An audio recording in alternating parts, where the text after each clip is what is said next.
across the UK. On DAB+, on YouTube, on your mobile, and on your side. This is Talk.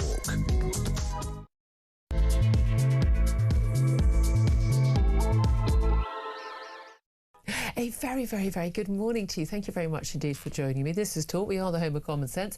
Coming up to 3 minutes past 10 o'clock, and whether you're listening on DAB+ radio or on your smart speaker, watching on YouTube or on your connected device, it's great to have your company.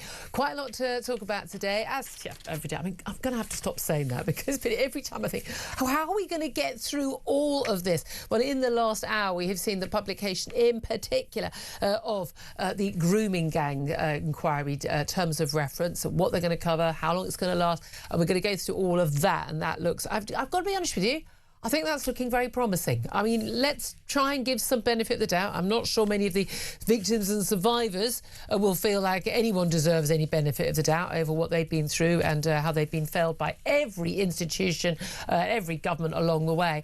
But we're going to be talking about that. We're also going to be discussing yet another crisis at the BBC. Radio 2 host Scott Mills being sacked over his personal conduct. We're going to be talking about Keir Starmer's 48-hour ultimatum to junior doctors to call off reckless strikes.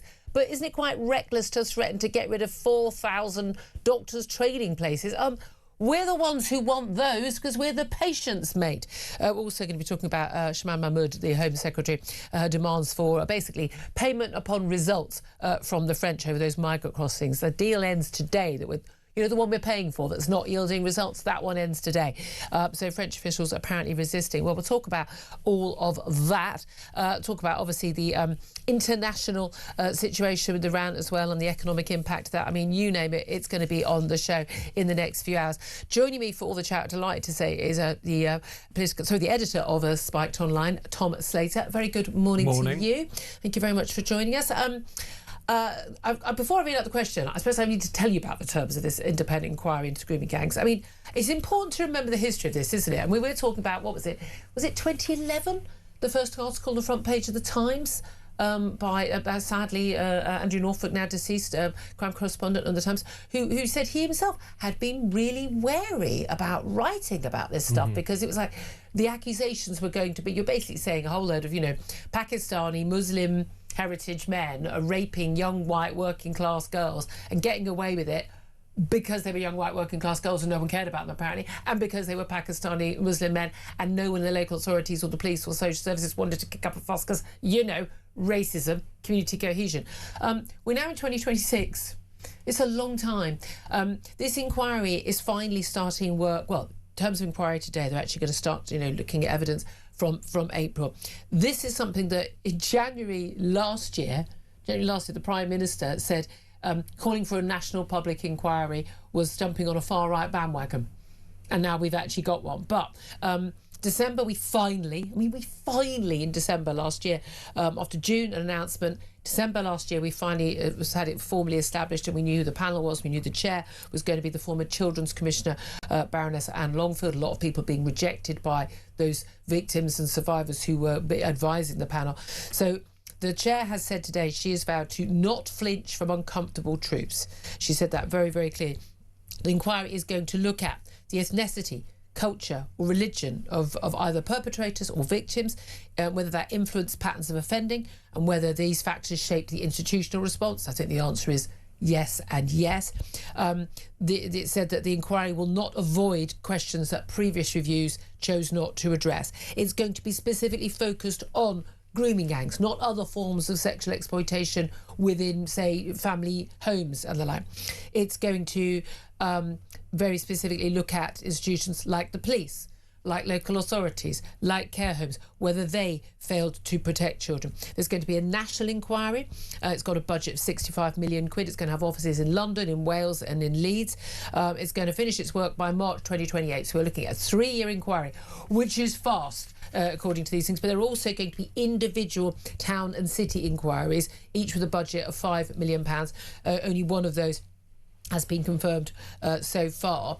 I'm wondering if London is going to be one of those. I think that might need more than a £5 million budget. It's going to go back 30 years, all the way to 1996. It has statutory powers. It can compel witnesses to give evidence under oath. So they are required to speak honestly. There's going to be ongoing reports, so it's not going to rolling reports. It's not going to just wait. Like everything's been given in evidence, but there's no report until 3 years on. As they go along, they're going to issue reports, but also they're going to be sharing information with the NCA to look into basically prosecutions as well. Look, on the face of it, it's all sounding good. It is all looking very promising. The question is how much we trust that. I want to know your thoughts on this. What is your reaction? The chair says it will not flinch from uncomfortable truths. What's your reaction to that? 0344 499 1000 is the number to call. Text us on 87222. Get in touch with us on X at talkTV. Calls are charged at the national rate. Text cost one standard network rate message. Tom Slater, does this for you? Does this sound like? I mean, in black and white, tick tick tick tick. How much do we trust this over what's happened over all these years? Well, I think this inquiry has to earn that trust now. Yeah. It's been shattered over decades and decades and decades now. I mean, the first time this was ever raised in politics, in public discussion, that I was aware of was 2004, Anne Cryer, Labour MP for Keighley. Yeah. We're more than 20 years since then. If you look at some of the other reports which have gone on in Telford or Rotherham or other parts of the country, they suggest that maybe this horror has been going on since the 1970s and 1980s. And by the way, still going on. Absolutely. So the fact that we finally get this inquiry, even after Keir Starmer seemingly tried to dilute it by spreading its remit far beyond this particular horrific scandal that we've been talking about and covering up for so long, I think now it's very much up for this inquiry, for its chair, and for, broadly speaking, the government to demonstrate that it is worth putting our faith and our trust in, because that trust and that faith has been shattered so many times over the past few years. Yeah, absolutely. And I'm really, just full of admiration and gratitude to those survivors. OK, some prefer to be called victims, some prefer to be called survivors, so it's very clear. And a right to be called what they want in that circumstance. And the ones who did speak out and say, no, we don't want, a bloke who used to run police forces to, or someone who used to do this and that, to run this inquiry. We don't trust you. The institutions that you ran are exactly the institutions that failed us. We don't trust that. We are not taking us seriously, and this can't be about every single child that's ever been abused. Sexual abuse is horrific. It largely happens within families.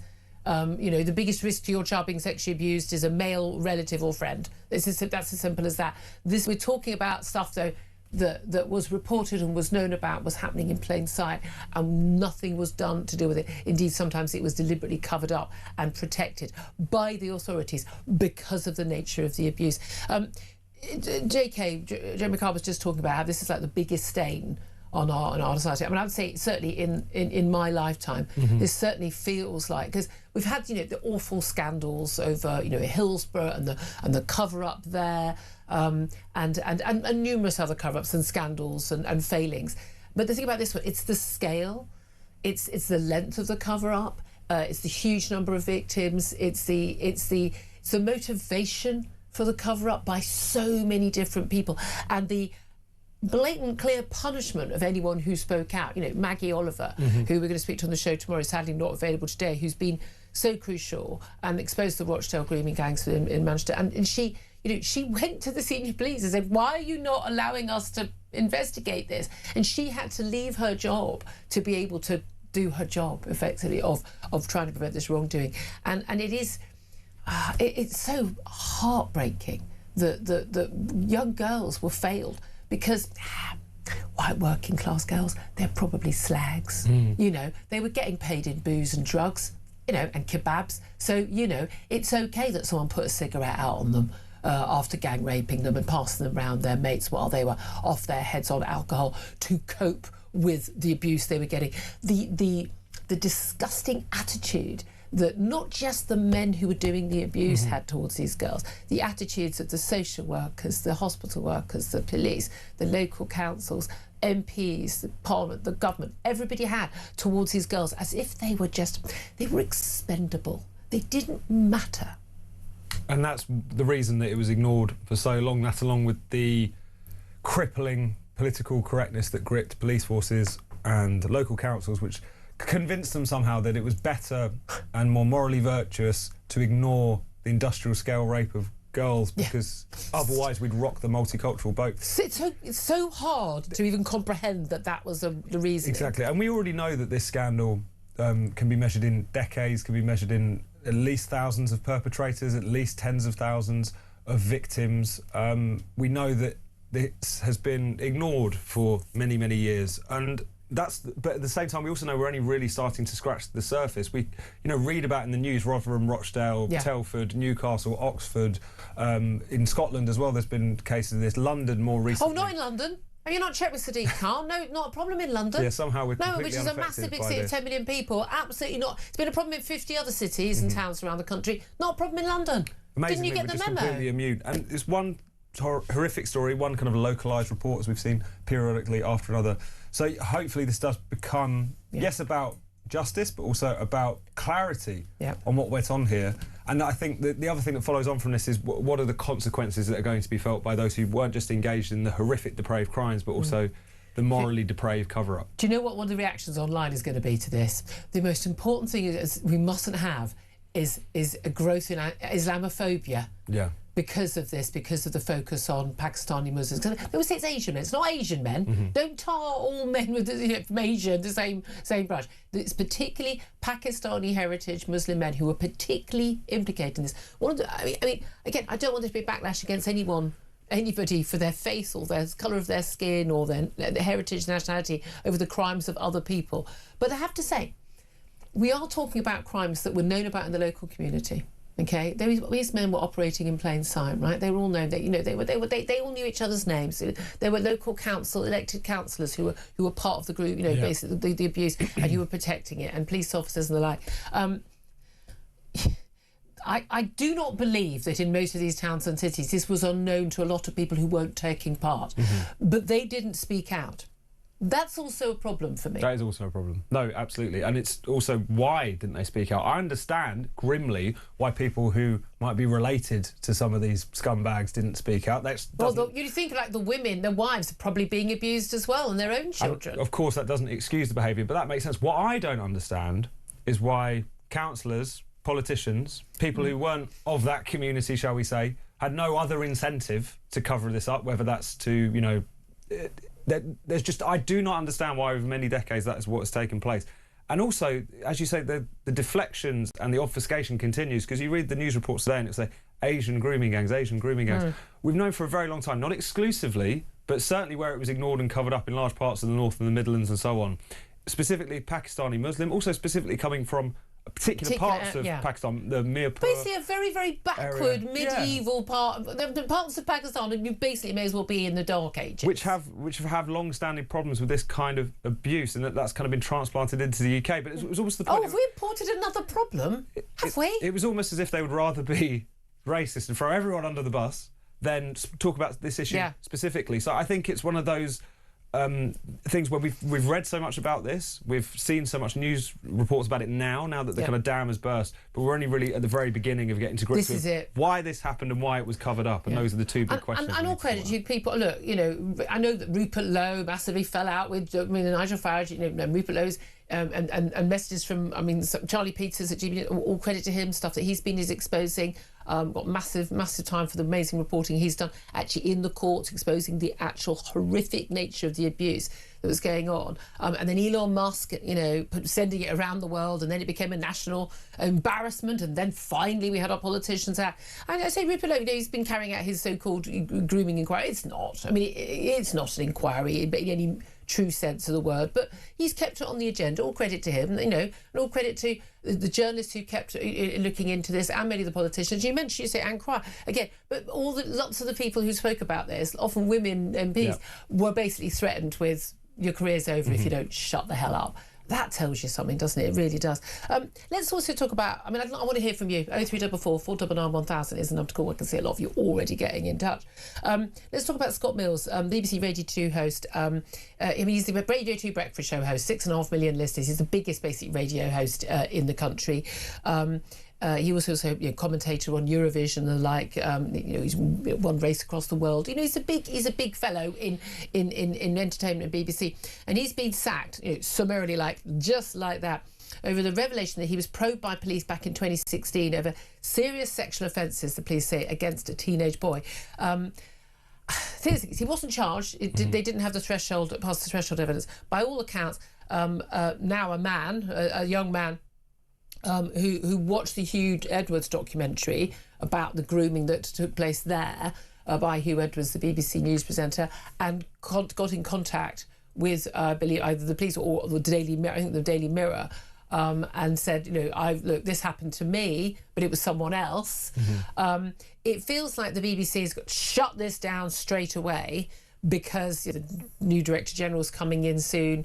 Tim Davie leaves on Thursday as Director General. They just wanted to shut this down.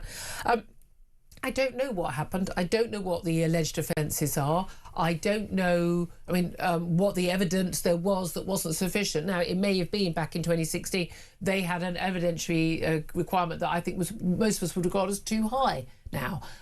Maybe other people have come forward and therefore it's a pattern of behaviour. And again, Hugh Edwards, a lot of the stuff that hasn't come out is that there was a pattern of behaviour among male colleagues that he was behaving the same way towards. So, there's a lot more into that story. He wasn't the good guy who was, taken to the cleaners by the Sun. Far, far from it. So we don't know what's happened. But I'm intrinsically uncomfortable. I I want somebody who is, if there's been a sexual offence, if he's groomed someone when they were 16 and he was in his 40s or they were 19, that's unacceptable. But he wasn't charged. He wasn't convicted. I feel very uncomfortable about people losing their jobs over someone making an allegation.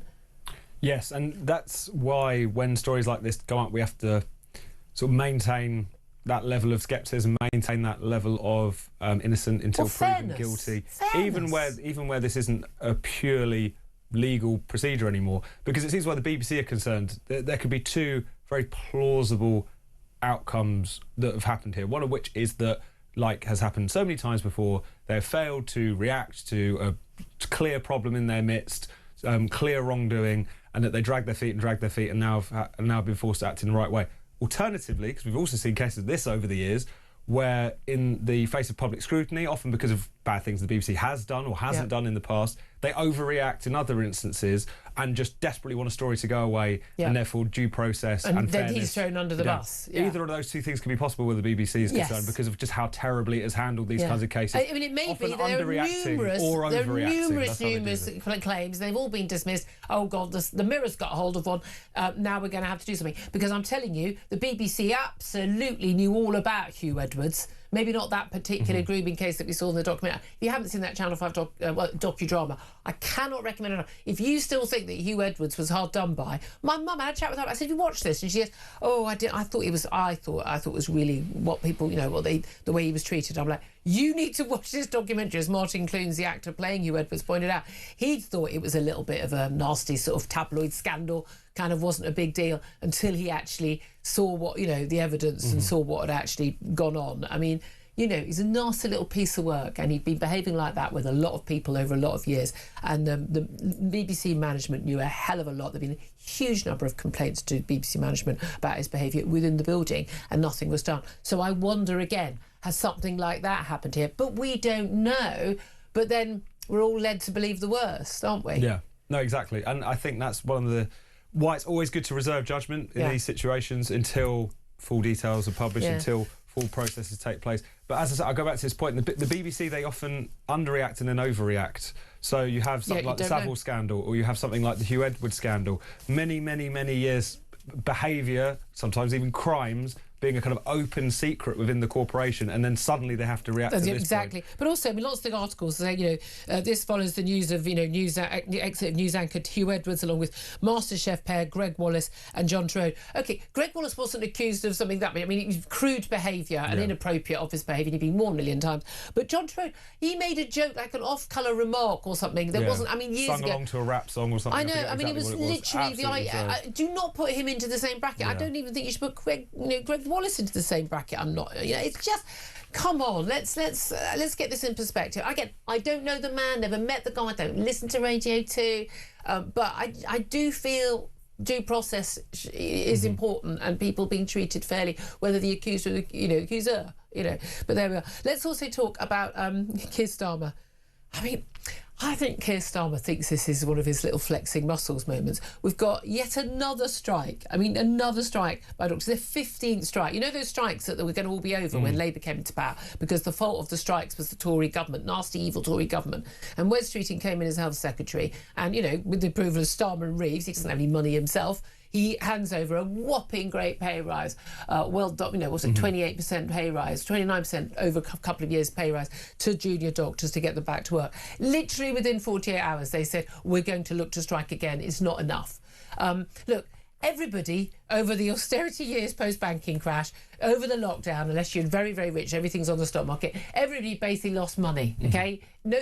Barely anybody, I mean, I'm sure there's some bankers, but barely anybody ended up getting pay rises that covered the cost of all that inflation and the extra, just the general extra living costs over those years. Doctors apparently think they're completely special and they should be uniquely protected from these things. But we're looking at a pay deal for them, which is, I'm sorry, it's yet again bloody good. It's a 7% pay rise.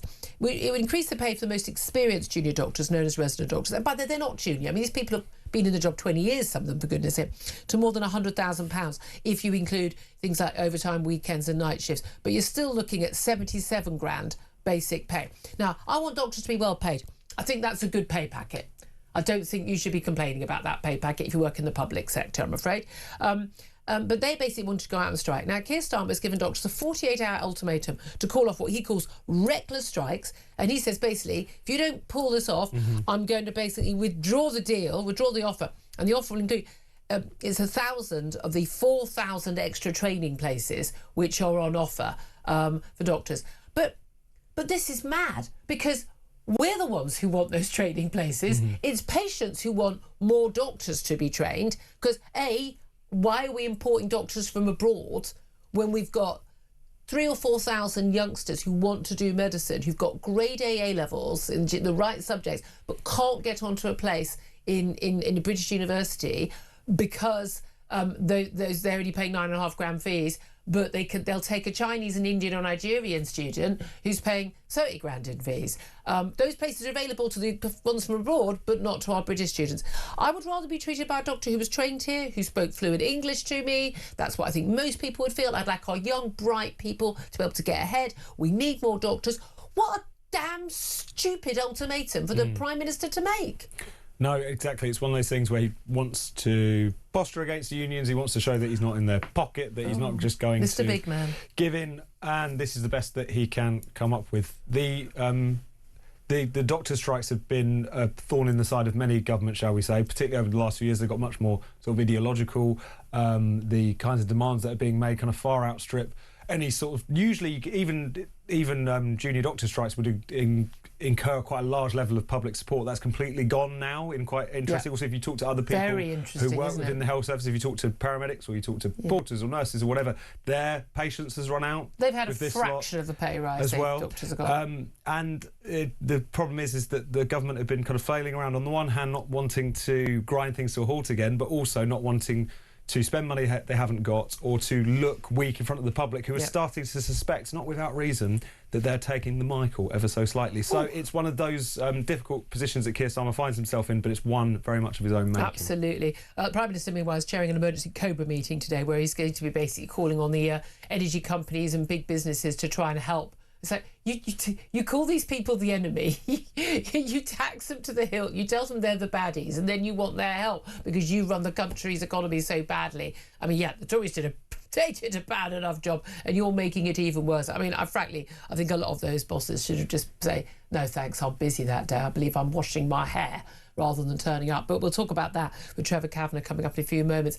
So much more to talk about. 0344 499 1000 for you to have your say. You give us a call on that number on any of the topics, but in particular, the National Inquiry into Grooming Gangs finally starting work. They've issued their terms of reference today. The chair says that it will not flinch from uncomfortable truths. What's your reaction? Do you trust that we will get to the bottom of this? Do you trust that anything will change? Because isn't that the most important thing? You need to find out what happened to stop it from happening now and again in the future. That's the crucial thing, isn't it? I'd love to hear your thoughts. Get in touch. We'll get your calls on next. This is Talk.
across the UK.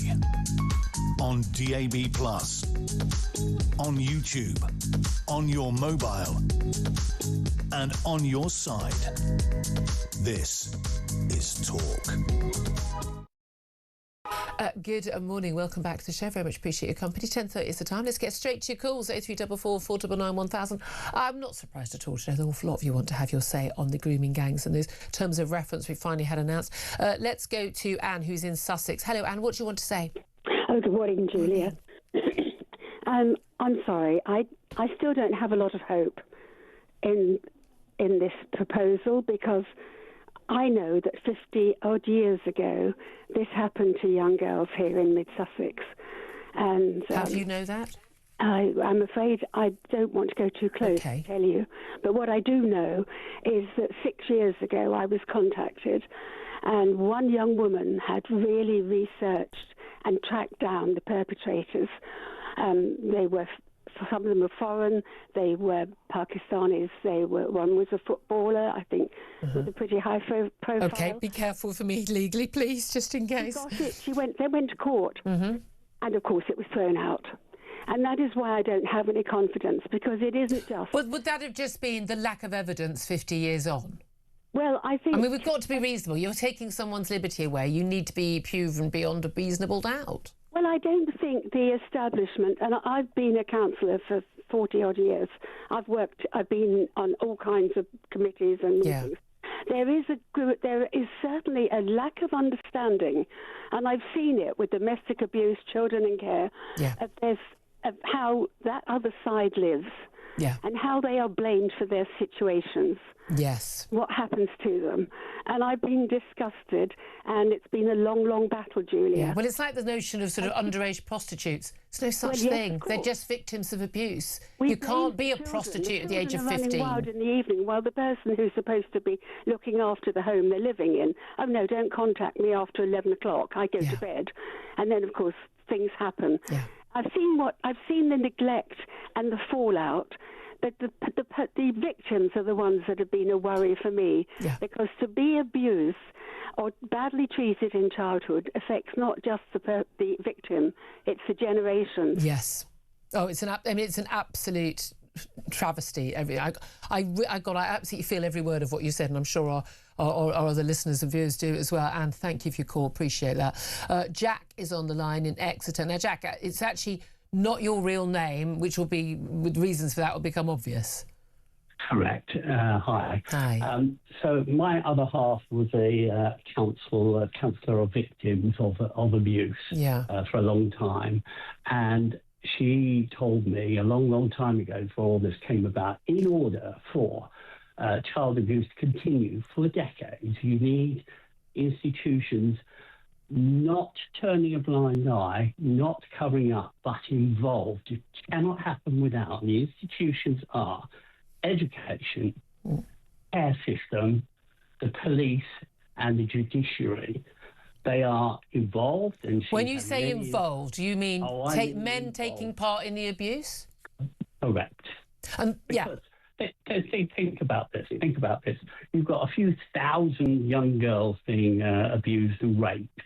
So there will be gynecological issues. There will be pregnancies. There'll be. We had like 50-year-old Pakistani guys turning up with a young white girl at the age of 14, and she's pregnant, and no one thought there might be something a bit dodgy going on. No, but behind that, obviously, there are terminations, there are sexually transmitted disease. So somebody's dealing with that, right? And the person or people who are dealing with that are involved. We've already had situations where, which have been reported, where police were taking part. We've had situations where care workers attended the weddings of a victim. To a man 3 times her age or something, Exactly. So this is why I think it won't come out. But just think about it, for child abuse to continue for decades, these people are not just turning a blind eye. Certain people in all of those institutions are involved. Well, they're enabling. They're enabling, effectively, aren't they? Yeah. More than that. They're involved. They're taking part. Yeah. And it can't enabling at the lowest end. Yeah. So this narrative of turning a blind eye, it was all whispered. We're giving them too much credit. But also, I mean, again, we know. I mean, there have been scandals in numerous care homes about the sexual abuse by those working in the care home. So why would they be bothered about the girls being picked up by a bloke twice their age, you know, and taken away to be gang raped somewhere else? Exactly. And actually, sometimes when the children are going to these institutions to report, they're then taken to, let's say, another institution where they are raped and abused again. Yeah. Oh, God. It's so... it's just so heartbreaking and incomprehensible to anyone, let's face it, anyone normal and moral. Honestly, I had to tell my wife to stop talking about it because it shakes shakes you to your core, and she's right. She's not. She's involved. She knows. She knows what's going on, and it's massively frustrating. And that's why I don't think anything will come out. That's my so you don't trust it because there's just too many important institutions and important people who are involved and implicated. Yeah. And basically, if you pick out one brick, the whole thing falls down. The whole of society will collapse. I honestly believe that because it's so endemic. The extent of it, God help us.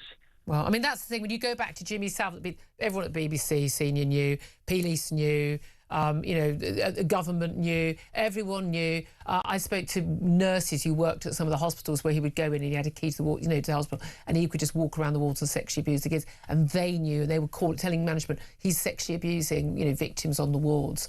And they were told, well, just pretend to be asleep so he doesn't attack them. I mean, literally, they knew. And if you're going to allow that, then, oh, Jack, this is going to be a hard day, isn't it? Jack, really appreciate, not your real name, really appreciate you talking about that. Thank you so much. If your wife would ever like to call in, really like to hear from her too. 10:37 is the time. We're going to take a quick break. We're going to talk to former political editor of The Sun, Trevor Kavanagh. This is Talk.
Across the UK, on DAB+, on YouTube, on your mobile, and on your side. This is Talk. Good morning, welcome back to the show. 10:38 is the time. Let's speak to my next guest, former political editor of The Sun, Trevor Kavanagh. A very good morning to you, Trevor. Good morning, Julia. I would have come to you a bit sooner, but we had just two extraordinary calls then. I'm sure you were listening, particularly, I think, to what Jack was saying, I say not his real name, about his wife having counselled abuse victims and his belief that, he's not going to trust in this grooming gangs inquiry in terms of what it's going to bring up, because so many institutions are involved, so many important people at so many levels, and not just turning a blind eye, but actually involved. What do you make of that? Well, I thought their testimony was very impressive and persuasive, Julia, and I'm sure you did too. And so will those who have watched this over many, many years and seen nothing done, in fact, quite the reverse, as they've described, and as you've interjected, that it's actually going on as we speak, and very little is being done to curb it. But, I mean, if you take what Baroness Longfield has said at face value, which is that this will be a 3-year inquiry, and that at every stage of the process, a report will be issued, and it will be it will cover the details of the evidence that's been given so far, that it will not flinch from dealing with the ethnicity, culture and religion of some of the people involved, and that it will be going back as far as 1996 rather than 2000, which is a full 30-year period of investigation. The big thing is that we've heard all this before, and although she sounds very impressive, the proof will be in the pudding. And the culture and religion issue is absolutely pivotal here. Yeah. That was the reason people say, you always get this fight back, you know, from the left saying, oh, you know, the majority of sexual abuse in this country is committed by white men. Yes, we know that because the majority of the country is white. The point is, when they are found, unless they're Jimmy Savile, they are then investigated and charged. They're not deliberate. It's not covered up. It's not a blind eye isn't turned to it. And it's the ethnicity and those who were targeted and those who were perpetrators and the religion. That was the reason why it was able and is able to continue for so long. The number of people who are involved in such crimes, not necessarily these crimes, but the white population, the white majority, are individuals. This is systematic and coordinated, and it is part of a gang, a huge gang, which effectively is covered by the words mostly Pakistani heritage. Yeah. And unless you address that directly, and I think on the face of it, as I say, Baroness Longfield seems to be suggesting that she will, we will never be able to get to the bottom of this and put it right. And what we need to accept is that the particular culture and religion of the people involved here is anathema to the vast and overwhelming majority of the culture and religion of the British people. Yeah. And until that clash is resolved, we might as well not bother, because too many people, as Jack and the other caller said, at the very center of all of this, in the judiciary, the police, and in politics, are up to their necks. Yeah, absolutely. And it is really interesting that, you know, the idea was, and it's come out in court, it's not us saying this, the perpetrators themselves basically saying the white girls, they were easy prey, they were more likely to be in care, they were available, no one cared, the police didn't care about them. You know, Muslim girls were unavailable, they're not allowed on the streets, you know, they're very, you know, they're at home with their families, very protective. Interestingly, there were early, 20, 30 years ago, early grooming gangs targeting Sikh girls. The Sikh local community leaders were having none of it, and basically there was a very clear, you know, physical threat from Sikh groups. Don't come for our girls because we'll come for you. And, you know, this is what's been played out on our streets for the last 20, 30 years, and it's absolutely terrifying. But no one looked after the white girls. No one should have to look after any girls in these scenarios. Keir Starmer's done a lot of damage to himself, though, hasn't he? Because, I mean, back in only January last year, he was saying that anyone calling for a national public inquiry, a statutory one with, as Anne Longfield, the chair, will have the rights to basically require people to give evidence under oath. He was calling that jumping on a far-right bandwagon. Only in June, after that rapid review by Louise Casey, who basically just looked at it and went, yeah, you need to have a national public inquiry. I mean, it was quite obvious to anyone who paid any attention. Did he agree to it? Even last December, only then we finally had a chair. He has dragged his feet over this something rotten.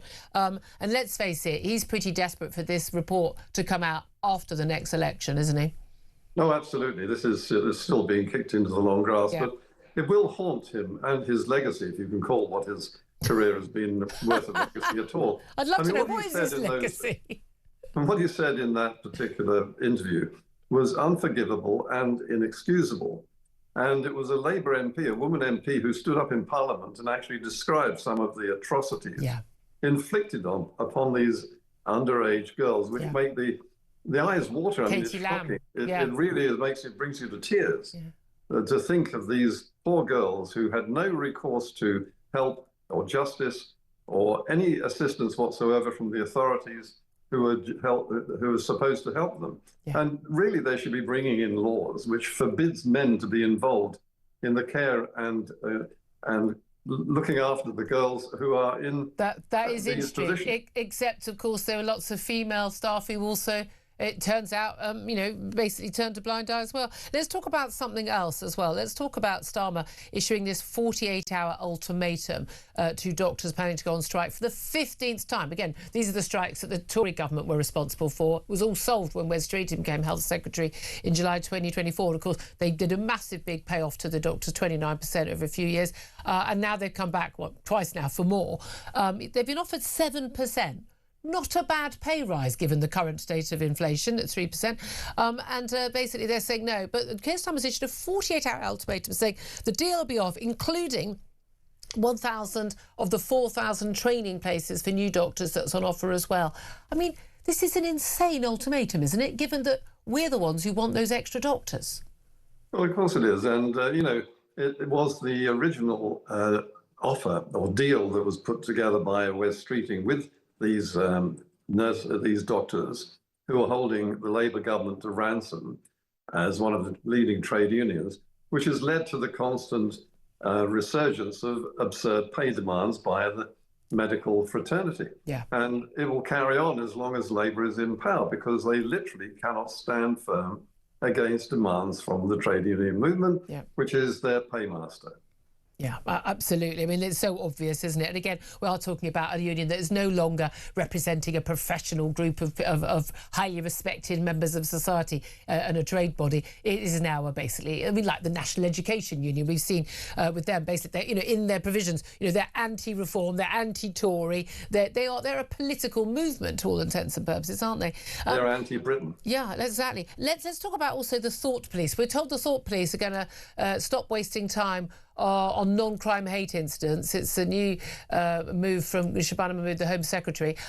2 former Tory Home Secretaries have ordered this before. It hasn't happened. But looking into the detail of it, it's not getting rid of non-crime hate incidents, which is what we were told it would be. It's not scrapping them at all. It basically limits the crimes that police can look into, but it still gives them pretty much their own discretion on whether or not they think an incident is something they need to record, or an incident is something that could lead to another crime. So, yet again, we're being told an absolute lie about getting rid of thought crime, aren't we? We are, and thank goodness for talk radio and for you and the free speech media generally, because without them, we wouldn't know about these unless we had the probes through freedom of speech and access to the sort of information that was for a long time covered up. We wouldn't know about the sort of people that are the sort of alleged crimes. This should never have been put on the statute book in the first place. Well, I don't think it was. That's the thing. Repression. They're not. It was something that was made up by the College of Policing, and then for some reason, the College of Policing is not under the auspices of people who pay their wages, us and the Home Secretary, and they just can do what they want, and they can just record these non-crime hate incidents against people. 60 a day, by the way. 60 a day go on. Well, I mean, look, the police are simply tied up with this nonsense, which is entirely subjective anyway. It's all in the eye of the beholder, as indeed allegations of racism and sexism are. Yeah. You don't need to be the subject or the object of that allegation for someone to simply say, I object, and then everything falls to pieces or comes to a standstill. Yeah, and then 10 years later, you apply for a job and you do your enhanced criminal record check, and then you can't get a job because you've been accused of racism by some random person in the street who heard you say something factual about migrant crime or something, and there you are. You can't get a job. And that's if you haven't actually gone to prison already for saying what you've said. Yeah, indeed, fair point. We live in a terrifying world, Trevor Kavanagh. Thank you very much. And indeed, ties in with the story of the front page of The Sun last week about break-in Britain, that only 1 in 12 burglaries are actually solved by the police, which tells you, I mean, not spending their time on the stuff we do care about. Trevor Kavanagh, former political editor of The Sun, thank you so much for joining us. Really appreciate that. Tom Slater, just a quick word to you on that final topic. No, it's the warped priorities, isn't it? North of 90% of burglaries not going unpunished, where it seems like almost 200% of misgenderings go punished in this country at the moment, and it's been like that for quite some time. Yeah, it really is bizarre, isn't it? Going to take a quick break, then we're going to be talking more about Scott Mills, the BBC star who has been summarily sacked over his personal conduct. But what do we actually know what he has done or not done? And should people lose their jobs when they haven't even actually been charged with a crime? We'll talk about that up next. This is Talk.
across the UK, on DAB+, on YouTube, on your mobile, and on your side.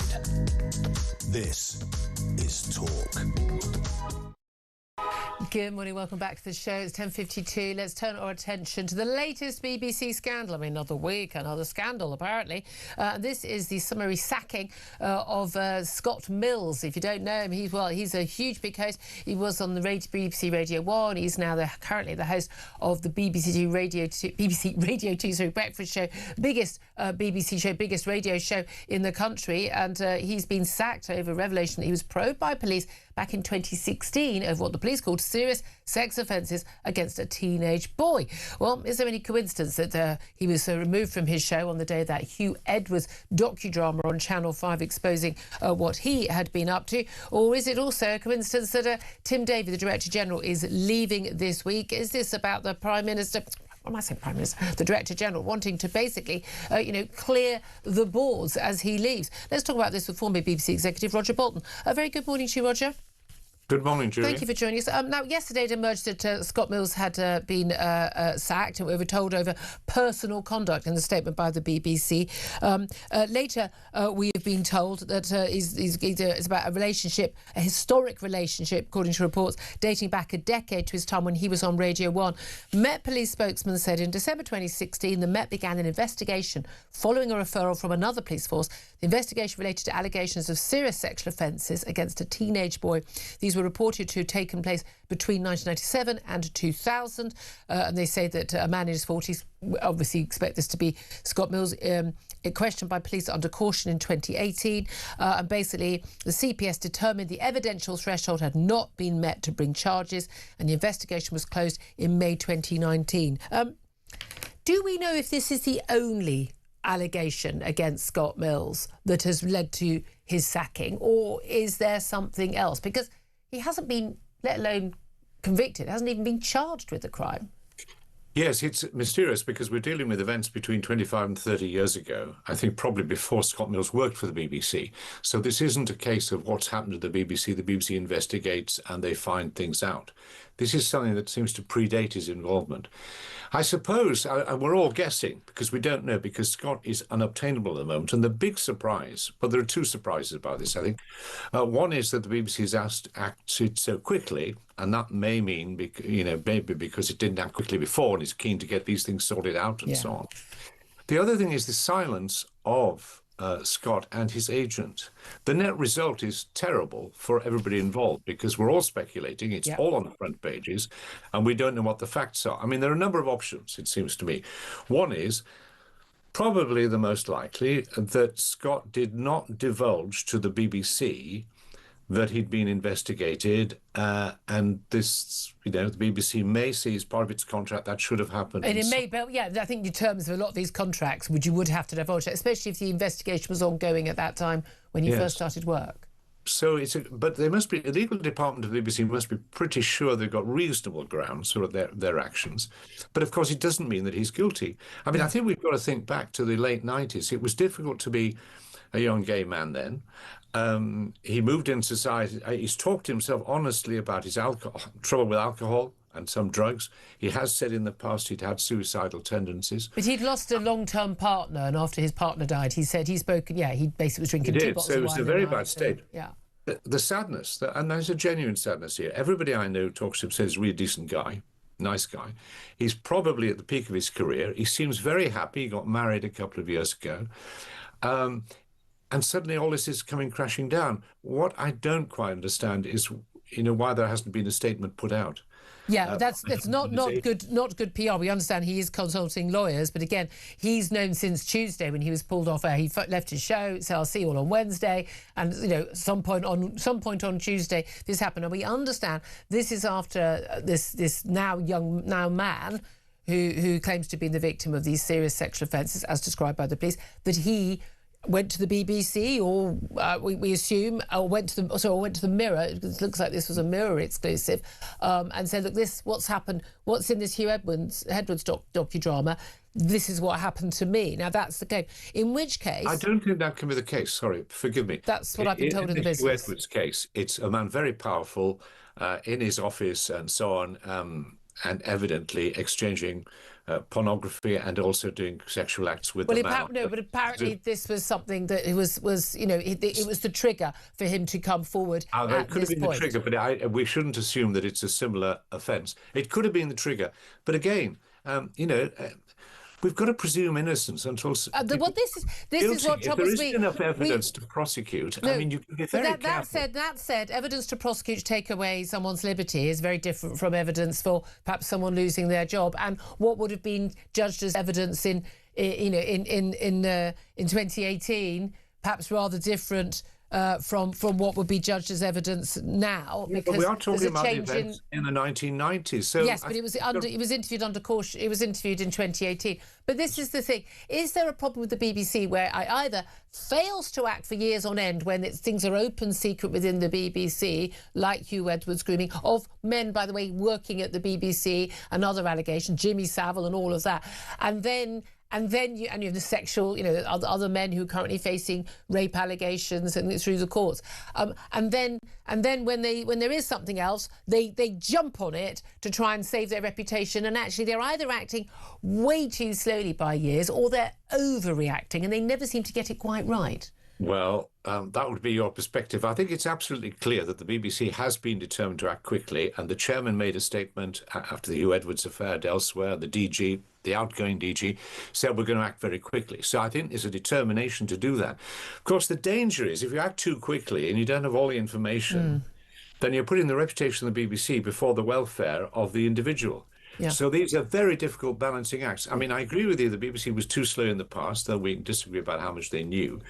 I hope this isn't the case of the BBC being too hasty. Yeah. But the problem with not putting out, and I know why people don't want to put out statements. But you leave all the speculation, and then people think the worst. Roger Bolton, I think this is very rare. I think we've actually agreed with each other. This is very unusual for you and me. Former BBC, you had to be right sometime. I know, we've taken his mic off, that's very cruel. Roger Bolton, we'll speak to you again soon. Former BBC executive Roger Bolton. Again, I'd love always two sides to a story. We'll talk about lots more topics coming up next. This is Talk.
across the UK. On DAB+, on YouTube, on your mobile, and on your side. This is Talk.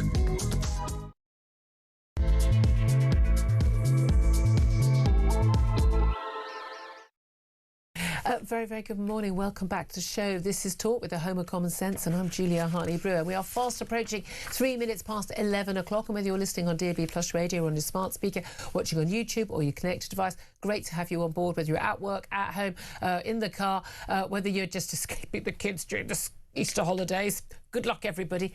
Come here. Come. We are just a nice, warm hug of quiet sanity. Shut the door. The kids will be fine. Unless they're very young. Don't do that. I'm not giving you that sort of advice. So much to talk about. Look, whether you miss anything of the show, you go to my YouTube page, The Julia Hartley-Brewer Show. Hit subscribe and you never have to miss a thing. On the show coming up, we're going to be talking, obviously, more about the grooming gang scandal. We have this morning at 9:30 had the terms of reference, the length of time, the budget and all of that published on the grooming gang scandal. We'll give you more detail on that in a moment. Lots of you getting in touch about that. We'll give out the numbers in a moment.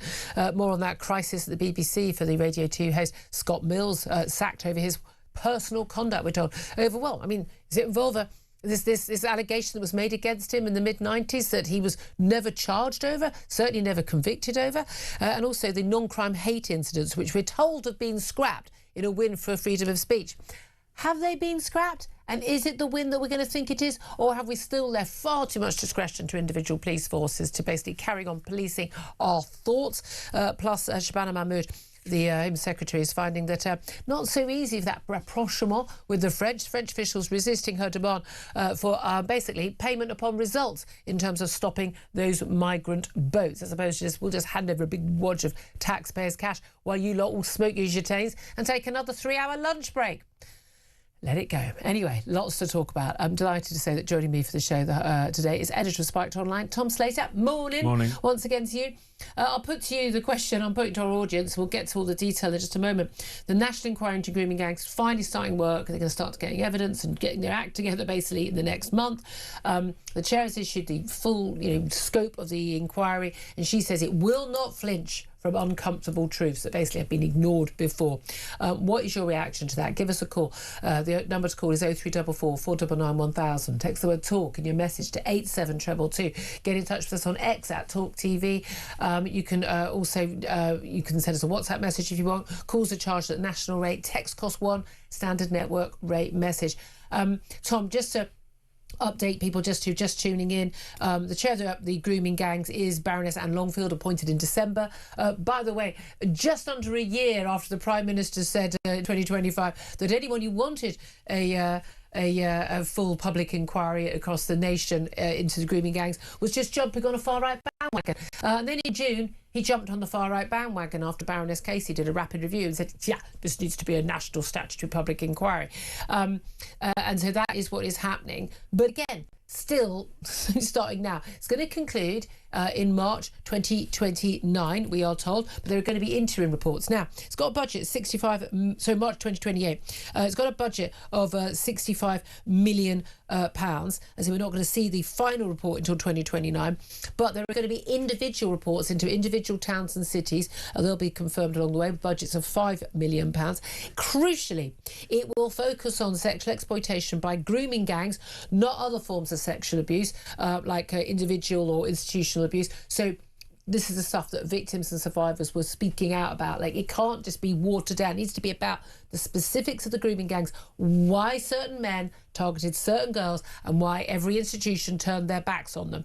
And crucially, they are going to look at institutions like the police, local authorities, care authorities, why they failed to protect children, and also, crucially, in the words of the Baroness, the ethnicity, culture or religion of either perpetrators or victims, and whether that influenced patterns of offending and whether these factors shaped the institutional response. Crucially, she says, these are questions that previous reviews chose not to address. This inquiry will not avoid them. She said children across England and Wales were and still are sexually abused and exploited by grooming gangs, raped, trafficked, threatened into silence. This is not disputed, she says. What has been disputed, what has been minimised, explained away or buried for far too long is why the institutions that exist to protect them so often chose not to act. She says that they will not flinch from uncomfortable truths.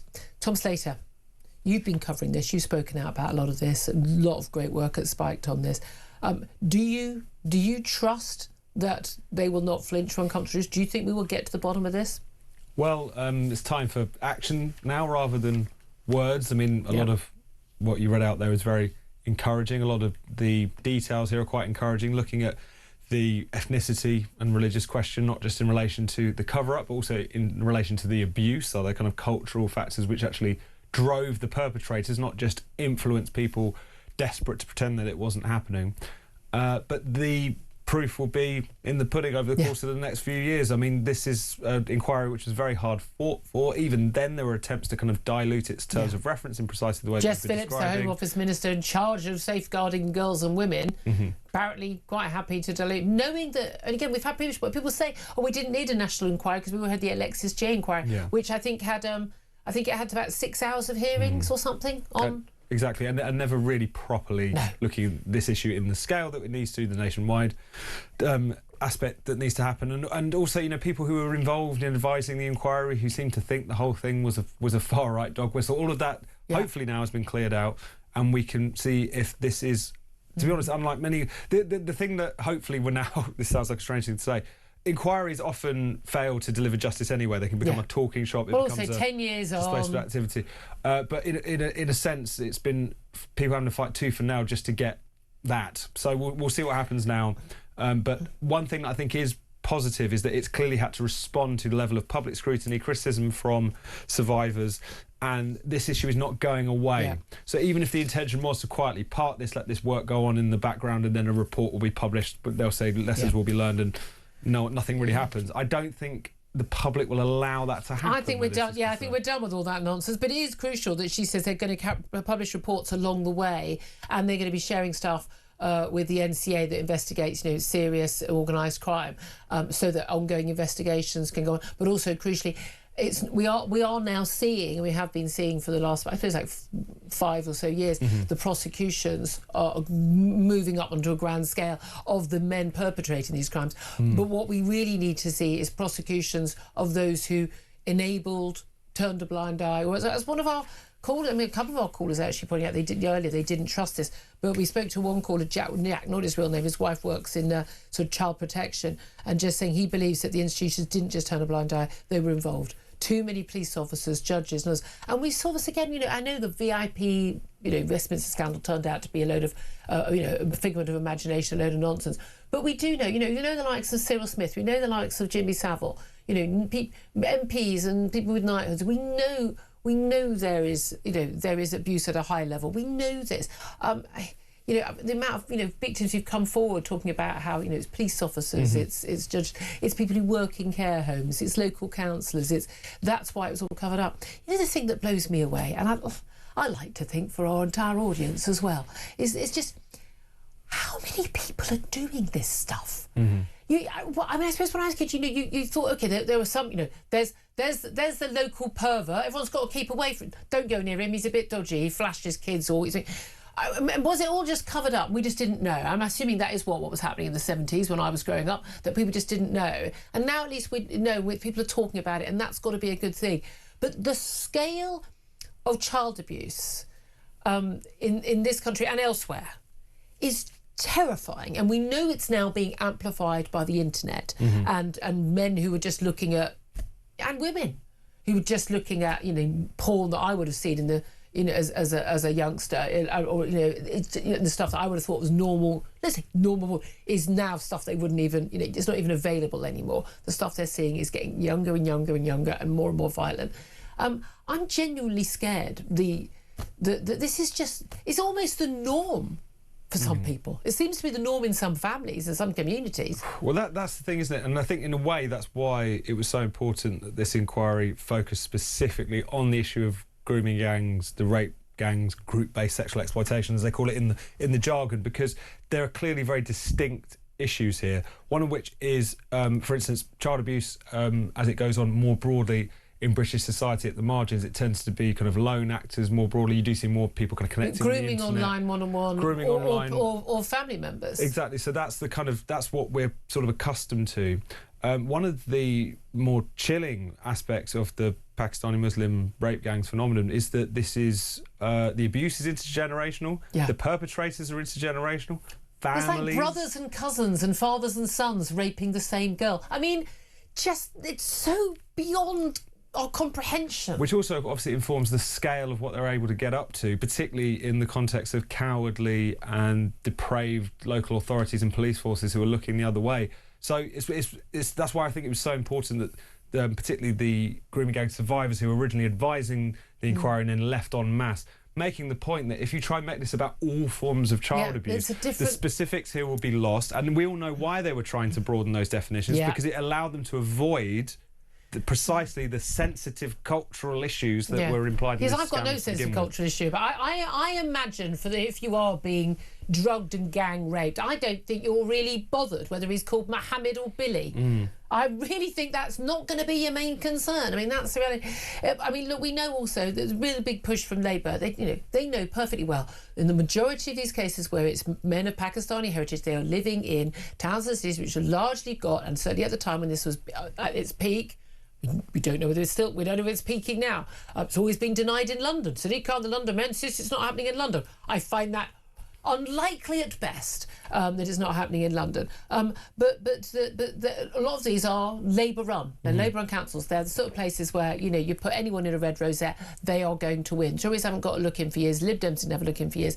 And so you're looking at sort of institutional, party-based, protection of perpetrators and those who protected the perpetrators and turned a blind eye, all taken part. And that becomes even more of a problem because it becomes party political then. Yeah. That said, Tories were in power for a heck of a long time and did sod all about this. No, I think that's fair. I think that's where you see the blame most clearly apportioned, because this has been going on for many decades now in predominantly Labour-run areas, and but not solely. Even in the rare situations in which you had a Labour MP like Anne Cryer from Keighley, who's spoken about Sarah Champion, who was kicked out of the shadow cabinet under Jeremy Corbyn for daring to raise this issue, they're immediately squashed. And we all know why that is. I mean, it's a general political correctness of the Labour Party, to put it lightly, and also fears of electoral backlash if they were seen to be going after a certain type of paedophile too vigorously, which is a horrific state of affairs. The Tories, on the other hand, this scandal, if you think about when it really came to public prominence, Andrew Norfolk's reporting in The Times in 2011,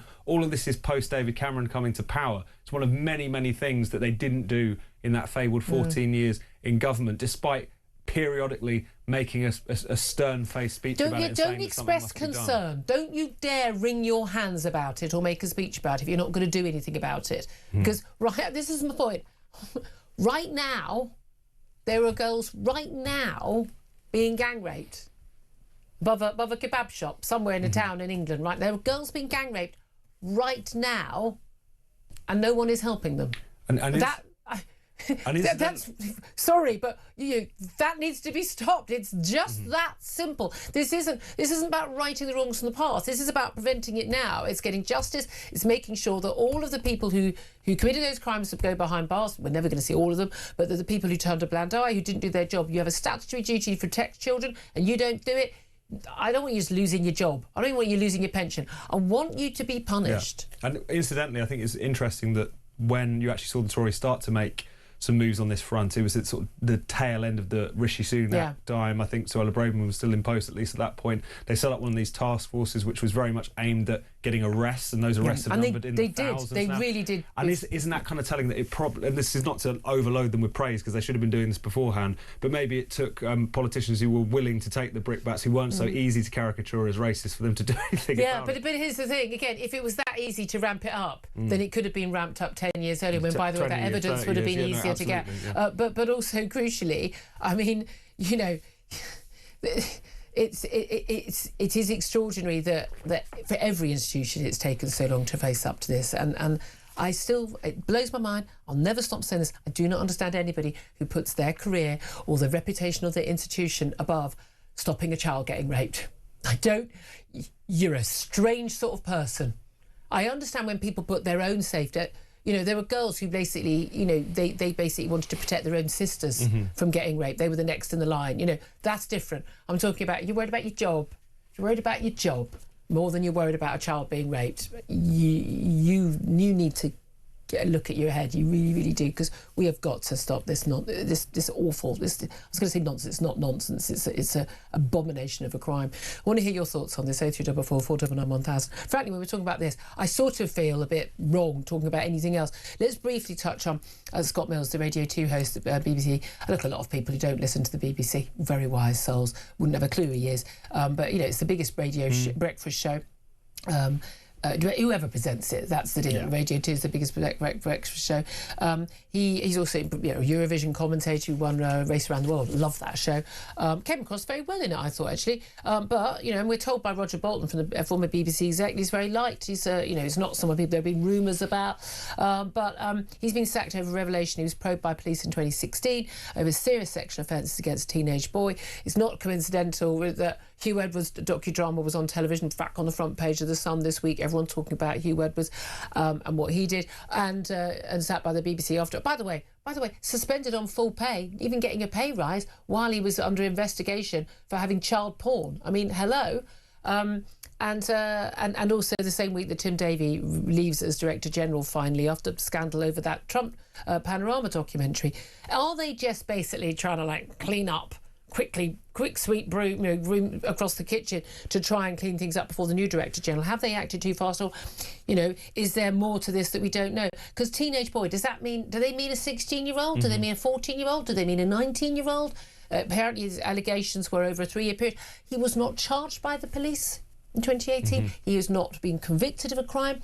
I do always worry where we talk about cases where it's one person's. Are there other people coming forward saying the same thing when it's just one person's allegation? I'm not saying we shouldn't listen to victims, but they're alleged victims, they're alleged suspects, and I really do think that we need to have people innocent until proven guilty. No, absolutely. And that, I thought, was the lesson of the sort of post-Savile moment, where, because this is a really good example of it, you have someone like Savile, who clearly a blind eye was turned to within the BBC and in other institutions for many, many years. And then in response to that, rather than trying to work out, OK, how do we make sure we take these allegations more seriously next time, how do we make sure the justice is done, you get this sort of overcorrection in the other direction, where, you know, any allegation which is made, regardless of who it's coming from, how specious, how much credibility could be lent to it, instantly leads to sackings, people's names being dragged through the mud, criminal investigations, even, as we saw, on the basis of, in some cases, fantasists making allegations. So you're in this situation now where it's really difficult to tell, is the BBC doing the first thing or the second thing? Is it turning a blind eye, as it had done in other cases, or is it overcorrecting because of Hugh Edwards, because of Savile, because of other instances where they had been seen to act far too slowly and to the detriment of genuine victims? But like you, I think this is why due process and the presumption of innocence, not purely as a legal matter, but almost just something that we all try to uphold when you're talking about people and their reputations and their jobs, is so important. Because until we know more than the scraps of information that are presented in the newspapers today, it's impossible to work out whether this is the right decision. And again, Roger Bolton from the BBC, formerly of the BBC, makes the point, you know, wise to put out a statement. You know, we've heard nothing from Scott Mills. Let's talk about the thought police. These are the non-crime hate incidents we hear so much about. Free Speech Union exposing some 60 a day over the last few years of people being accused basically by someone whose subjective view is that they have been transphobic, racist, sexist, homophobic, or whatever it is, that it's a hate crime. Literally words, something that someone has put on social media, or something someone has said in the street, a misheard comment, a joke, even a former Home Office Minister, Home Secretary, I think, being accused of one by someone who never even heard the speech. I mean, we're talking about madness territory. Something invented by the College of Policing, not, I believe, statutory in the system. It's by definition not a crime. Therefore, by the way, none of the business of the police, and yet they're being recorded on people's records. People are unable to get jobs working with children if they need an enhanced DBS check, a criminal records check. We're told now by the Home Secretary, Shabana Mahmood, they're being ordered to stop wasting time on online squabbles, and their headline I saw yesterday was they were going to be scrapped. But they've not been scrapped, have they? This was always the fear, was that what you'd end up with is a sort of rebranding, a sort of quiet shuffling of how in which these things are recorded, maybe an attempt to limit them in some aspects, but the practice sort of limps on. Because this is the issue, is that the practice of recording and essentially going looking for non-crime hate incidents is one that has just bubbled up from within the police itself. They claim that it's a legacy of the Stephen Lawrence inquiry, where in that report there was this suggestion that hate incidents, as they were called, race hate incidents, would be recorded, so that the idea being that you'd have this kind of intelligence within the community. These things, these tensions are arising. But also you would deter actual physical acts of abuse. Yeah, and you knew what was going on. Because you'd already tackled people's words. And it kind of makes some sort of sense if there's a lot of racist graffiti going up in there. You think this might kick off at some point. But then you find out what they're actually recording, and it's kids calling each other names on the playground. It's someone whistling Bob the Builder at their Polish neighbour. Never fully understood that one. Can I just say, I always thought that was funny. It was quite amusing. I imagine it would get quite irritating if it was done every day, though. There was one guy who got, he was speaking Russian, and he got what he felt was an overly aggressive haircut as a consequence, and that was logged as a non-crime hate incident. Do we really think that some sort of anti-Russian pogrom was going to kick off outside of that? It's always been a load. It's always been a load of nonsense. But of course, we know, Julie Bindel, the feminist writing about a fantastic woman. She had a visit from the police because someone who claimed they were trans, they were offended by her online comments. Alison Pearson, of course, visited over an alleged offence of inciting racial hatred, which she initially believed was apparently a non-crime hate incident. They said, "Oh no, it's an actual crime." But again, that was thrown out, and she is currently suing the police over this. And the Father Ted creator Graham Linehan, of course, famously arrested by armed police at Heathrow last September over online comments, clearly jokes about trans activists.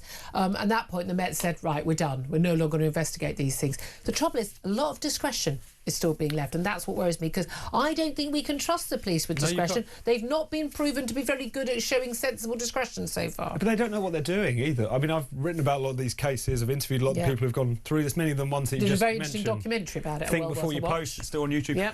The police have no idea what they're doing. They have no idea what does and doesn't count as a non-crime hate incident. The government have issued guidance know the law.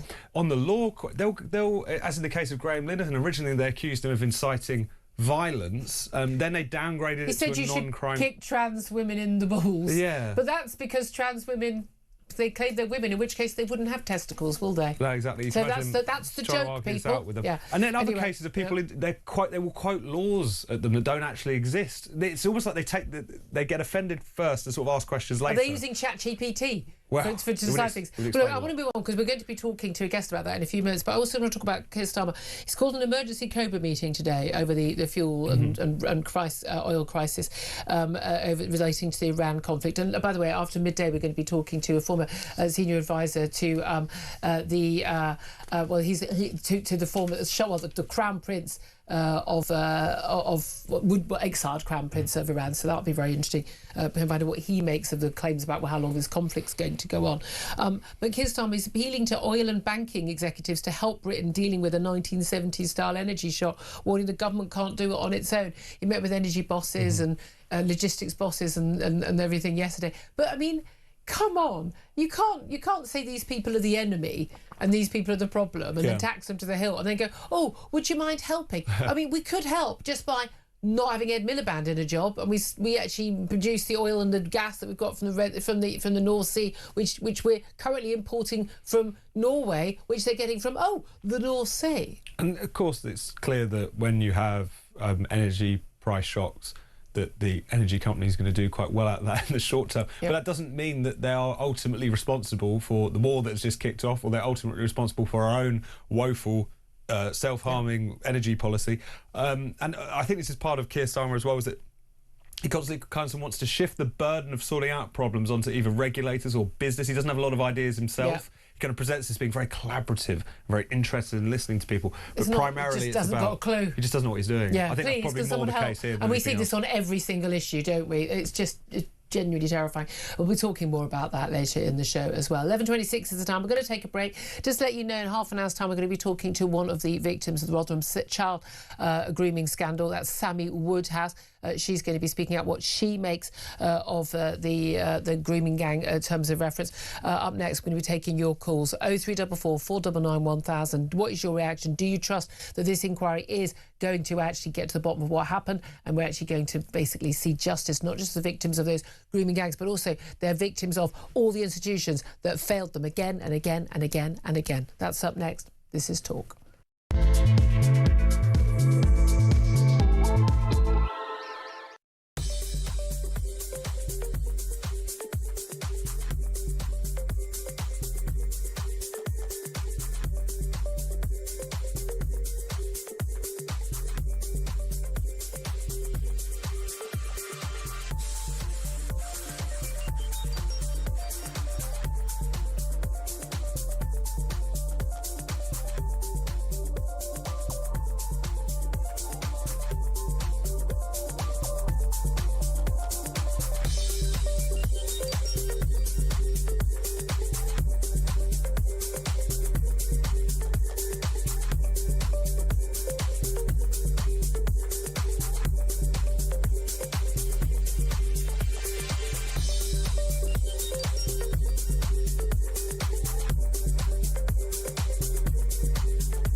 Across the UK, on DAB+, on YouTube, on your mobile, and on your side.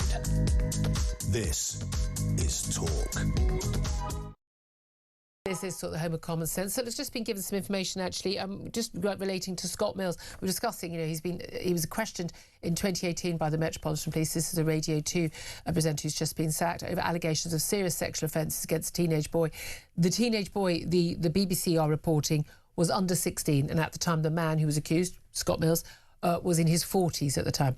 And these are about allegations reported to have happened between 1997 and 2000. This is first reported by the Mirror newspaper.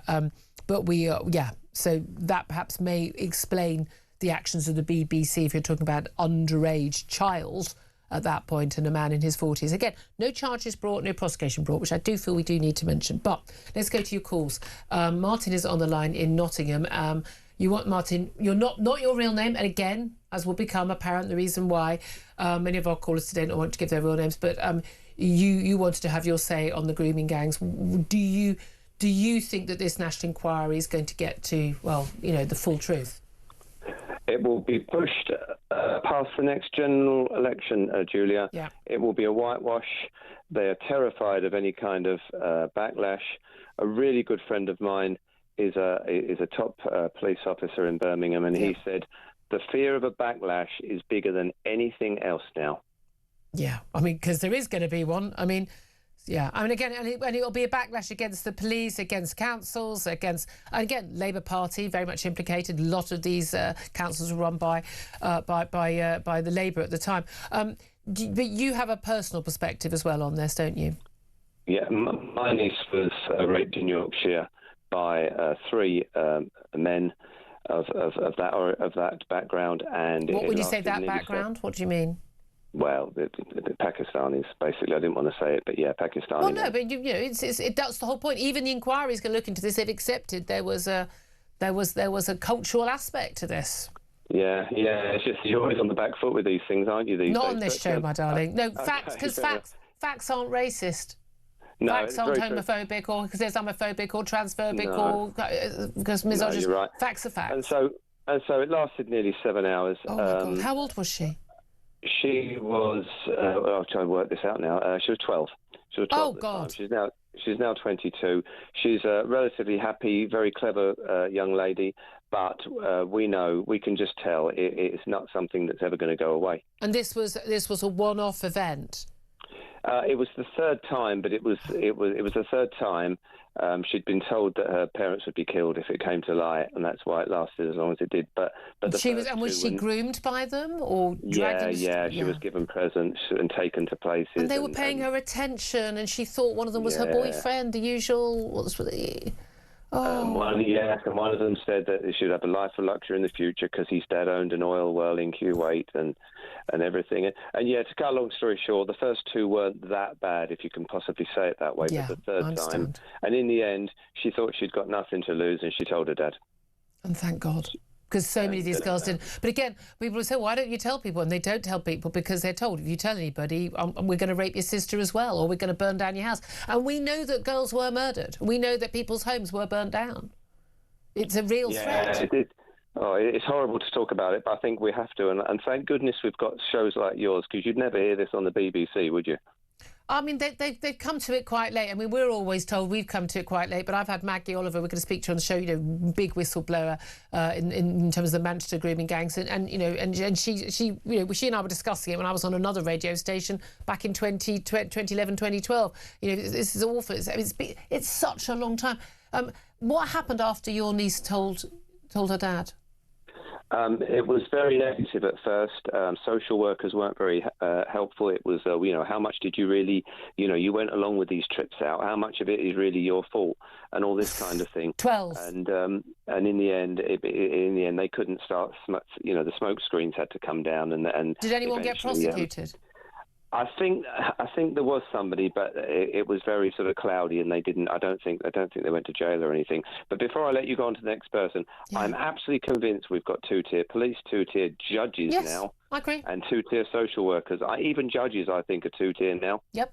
I completely agree with you. I really, really do. And I don't understand why they don't understand what damage they're doing to the fabric of our society and our democracy by doing that. Yeah. One last thing. What do you think of this new thing? I know it's a fact. Quite often now you get judges on quotas. Can that possibly ever be right? Oh, I didn't know about that. I'll look into it. No, absolutely not. Martin, not your real name. I really appreciate that. Apologies for calling to that phone line, but obviously wanted to get my 12-year-old. Well, she must have contributed. Must have contributed. 12-year-old. I mean, that's just called rape. Just call it what it is. Barry is in Norwich. Wants to have his say. Hi, Barry.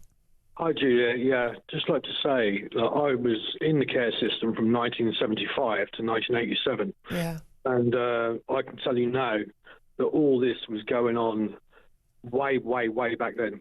Yeah. As a child, nothing happened to me, but years later I found out that, because I got access to my files, I found out that one of the people in charge of one of my children's homes was sent to prison for 9 years for the systematic rape of young girls in the children's home that I was in. You know the bit that bothers me about that? 9 years. Yeah, not enough. And, never... What was that? What was that? 2 hours for each rape? Yeah, and these children... And I kept in contact with one of the girls that I was in care with. Yeah. We've been friends from the age of 10 onwards. And some of the stories that she's told me it will make your blood boil. And this rape gang inquiries, and I call it rape gang, these are Muslim paedophile rape gangs, yeah? That's what they are. That's what they need to be They're called. Pakistani specifically. Yeah. But they are, these were so-called vulnerable girls. The majority of these girls are probably in the care system. Yeah. Yeah, right? Or from broken homes. Well, they know who to target. They know who to target. They were white. And until this inquiry is going to be a cover-up, it's not going to go anywhere. Yeah, right? People have walked away from it already. Like you say, that ex-police officer, Maggie Oliver, what an absolute diamond she is.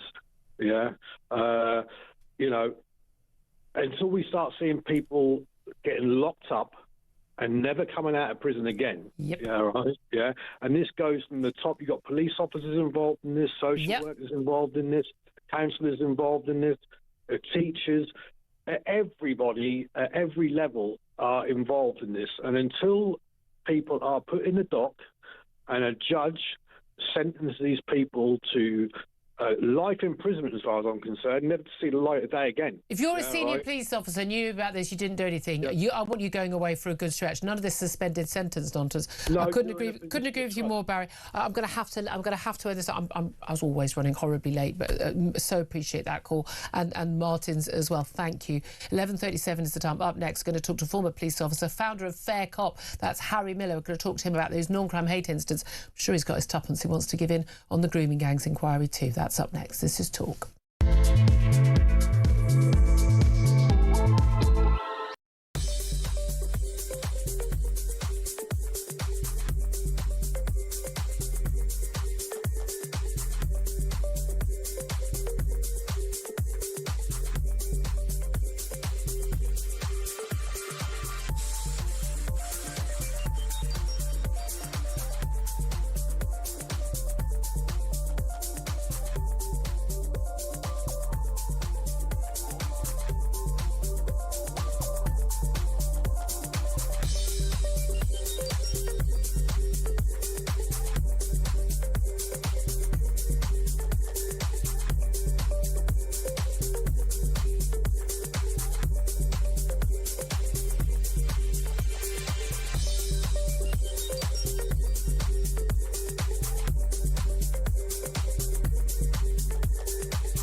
Across the UK, on DAB+, on YouTube, on your mobile, and on your side. This is Talk. Good morning, welcome back to the show. 11:39 is the time. Let's go straight to Harry Miller. He's a former police officer, founder of Fair Cop, and joins us now. Harry, a very good morning to you. I want to talk to you about these non-crime hate incidents and whether they have been scrapped or not. I'm not entirely sure they have, but I do want to get your reaction to the grooming gangs inquiry. We've got those terms of reference. You've spoken out so many times as a former police officer about failures of the police. Do you trust this inquiry is going to get to the truth? I trust it more now than I would have done a few years ago. I think the tide has turned, and I think it's turned in our favour. Much as I dislike Tony Blair and don't trust him at all, I thought it was quite encouraging to see him writing, I think it was in the Times last week, that Labour, his old party, need to stop their flirtation with Islam because it's dangerous. So I think the tide is turning. And for the victims of the rape gangs, something needs to happen. We need to have a full, honest and open inquiry. And we need to deal with each of these, whether it be a police officer, a counsellor, a social care worker or whoever, or just simply a grooming gang member. We need to deal with them with the same degree of enthusiasm that the police would if this was a right-wing grooming gang. Oh yes, that's if it was a right-wing grooming gang crisis, the police and everybody, they would be all over it. That's the truth. Exactly. So if we're talking about policing and a justice system that operates without fear or favour, then let's see the same degree of openness, the same degree of investigative aggression, and the same degree of fearlessness as there would in that scenario. Good luck with that, Harry. Good luck with that. I mean, again, I agree with you. I like to think the tide has turned and the public will accept nothing else. But again, we're not in charge of the actual decisions to prosecute and how much evidence there is, etc., etc. But that's the difficult bit. Again, because it's taken so long, but it's taken so long because of the cover-up. So we're in in that bind. Let me ask you about something that we've got also announced today, and this is the announcement. And again, this is a very encouraging headline in one of the papers. Thought police are ordered to stop wasting time on online squabbles. And basically, we're told that the Home Secretary, Shabana Mahmood, announced his plan, said under reform she's bringing in, forces will no longer be policing perfectly legal tweets. Instead, they'll be doing what they do best, patrolling our streets, catching criminals and keeping communities safe. I mean, that's an interesting turnaround for the police, isn't it? Saying that the current system is not fit for purpose and new common sense rules. We're told this was the scrapping of non-crime hate incidents, but they've never been on the actual legislative books at all anyway, what with not being crimes. They were invented by the College of Policing back in, 2014. 2 former Tory Home Secretaries have tried to get rid of these. Do you think these are gone, or do you fear, as I do, that actually they're going to continue to be used? We're just going to have slightly smaller scope for them, and that means we're leaving far too much up to individual police officers and individual chief constables, and we're going to be stuck with the same problem of, let's face it, the thought police. Yeah, well, as I'm not on your programme this morning wearing my party hat and jumping up and down with excitement about any of this. I think the real problem here is that, hurrah, we've got rid of gonorrhea, but we've replaced it with a clap. That's what's happened here, Julia. I'm afraid, and I say that in all seriousness, is because what we have now is a thing called shadow crime reporting. So they've got rid of the so-called non-crime hate instance. Yippee! We're now being recorded on the basis of no evidence whatsoever, on the basis of no investigation. Fully subjective. On the basis purely of the report of some motivated lunatic with a grievance. We are now being recorded as having committed a crime. The crime, we then contribute to the crime statistics. Well, hold on a minute, though. But that non-crime hate incidents have to be disclosed in an enhanced criminal records check.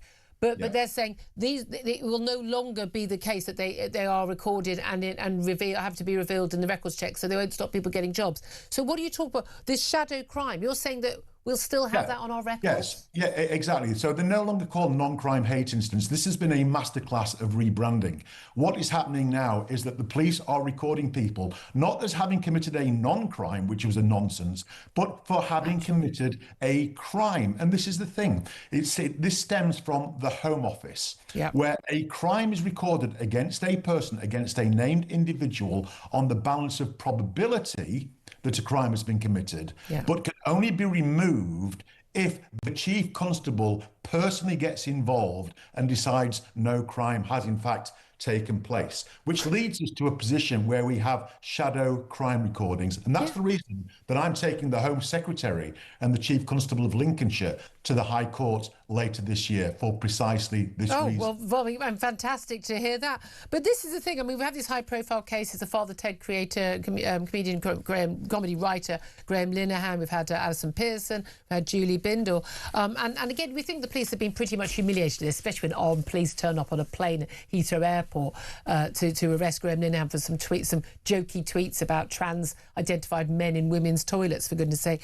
But this thing, I mean, the reporting of this has been very much, oh, yay, non-crime hate incidents scrapped. How has everyone got it so wrong if they're still going to be there and we're still not going to be able to challenge them? Because if someone says, I heard Julia say this, or someone says, for instance, when I say, we've had a court case, complaints to Ofcom, Julian Morham and his bunch of reprobates at the Good Law Project, by the way, all funded by idiots who are paying a fortune to them in donations, complaining to Ofcom about conversations that people like me on air have had, saying that trans women are men.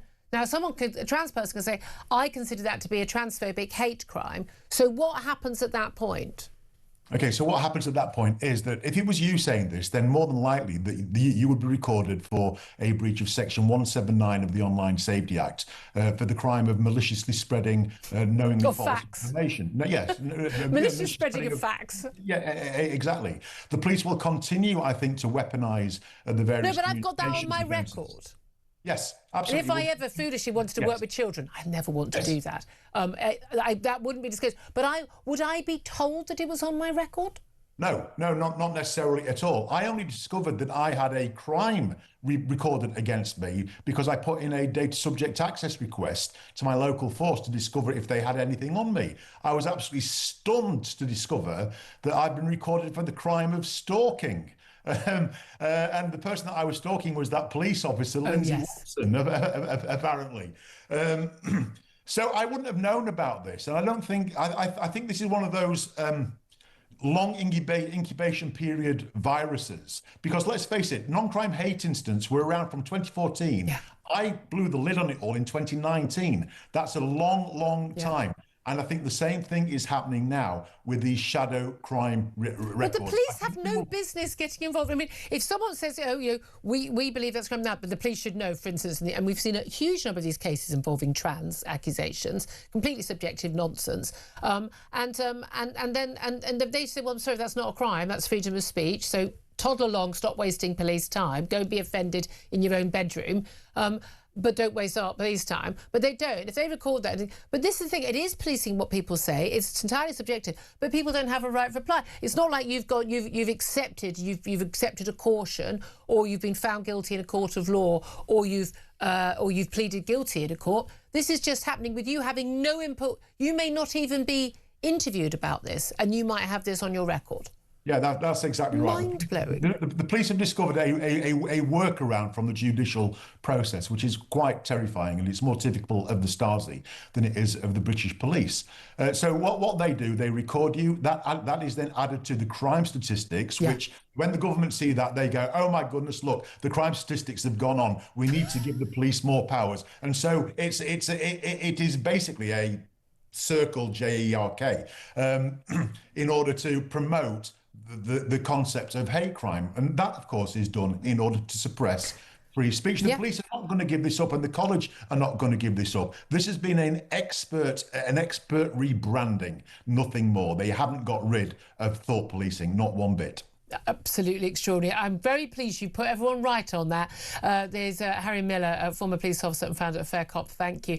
Tom Slater, I mean, again, the headlines, it's all been... No, it's not gone. It's just going to be hidden from us. Yes, I mean, the death of non-crime hate incidents has been declared before as well. The Tories tried to curtail it, never really happened. Now we're seeing Labour claiming that they're going to force the police to stop this from taking place. That clearly is coming a crop. And the issue is the culture within policing itself. This is not something people at the top which was imposed on them. This is not about them enforcing laws that other people wrote. This has happened because of the great awakening of the British Constabulary, which might sound strange, but it is very much true. You can't get promoted unless you sign up to Madness. One of the reasons why a lot of ordinary coppers are trying to leave, because they just can't play along with the nonsense anymore. But again, as we know, they don't investigate crimes, actual crimes. They certainly don't catch any criminals, and they're spending their time dealing with this. It is utterly mind-blowing, this. Love to hear your thoughts on that. 0344 499 1000 is the number to call. Up next, why Shabana Mahmood's not making much headway with her French counterpart over the rapprochement, over basically tacking those boat gangs coming across us from France. She wants payment by results. They're not keen. I wonder why not. We'll talk about that with the former head of the UK Border Force. That's Tony Smith. This is Talk.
across the UK. On DAB+, on YouTube, on your mobile, and on your side. This is Talk. This is Talk, the home of common sense. Thank you very much for joining us. Just a quick bit of breaking news for you. Nigel Farage has just done a press conference at Heathrow Airport, along with Robert Jenrick, and he's been talking about the grooming gangs inquiry. He says he doesn't believe he says he has no faith that the grooming gangs inquiry will give justice for victims. Absolutely no faith, he says.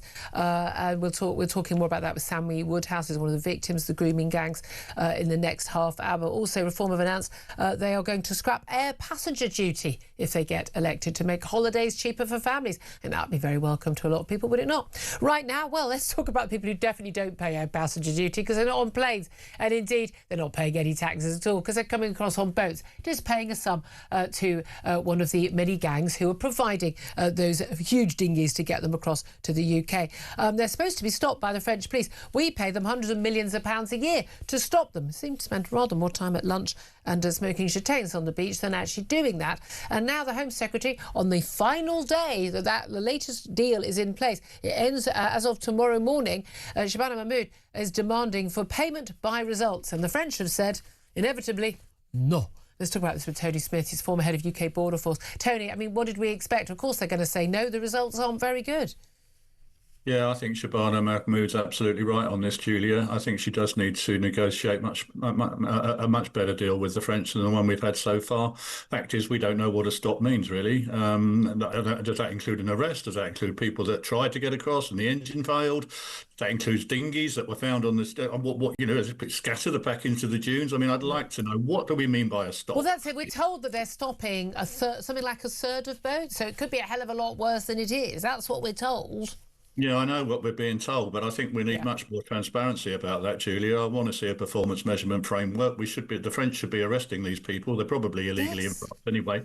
There was part of this deal, Julia, that was supposed to build a detention centre in France where these people would be arrested, taken into a detention centre and processed by the French with a view for immigration enforcement out of France and deportation. That's not happened either. Yeah. That's been held up allegedly because of some planning issue.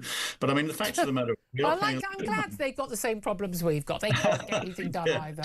Yeah, so I mean, a lot of this is, it's basically that we're paying a lot of money, taxpayer money, for a service, and I don't know what the service is we're getting. I'm not saying we shouldn't be negotiating, Julia. I did a lot of negotiations with the French in my time, and actually I got quite well with them operationally when we set up the juxtaposed controls and our search zones in the border force over in Calais.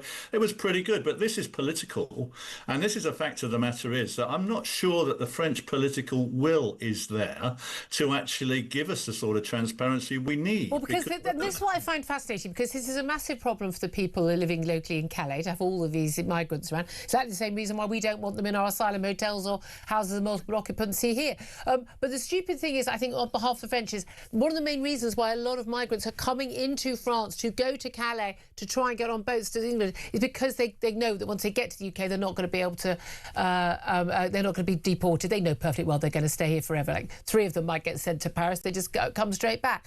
But if they were all basically stopped in the Channel, stopped from getting on the boats, or immediately returned to France as a safe country, they wouldn't bother not just coming to Britain. I think a lot of them wouldn't bother going to France in the first place. I think you could stop that trade within a month. Yes, you're right, Julia. You're right. Why don't they think that then? Is it just because politically he doesn't want to seem to be weak? And I mean, let's face it, Macron's all part of the whole punish us for voting Brexit crowd, isn't he? Well, Macron kicked the can up the road, if you remember, to the EU and say this is an EU matter. You're not in the EU anymore, therefore whatever. Yeah.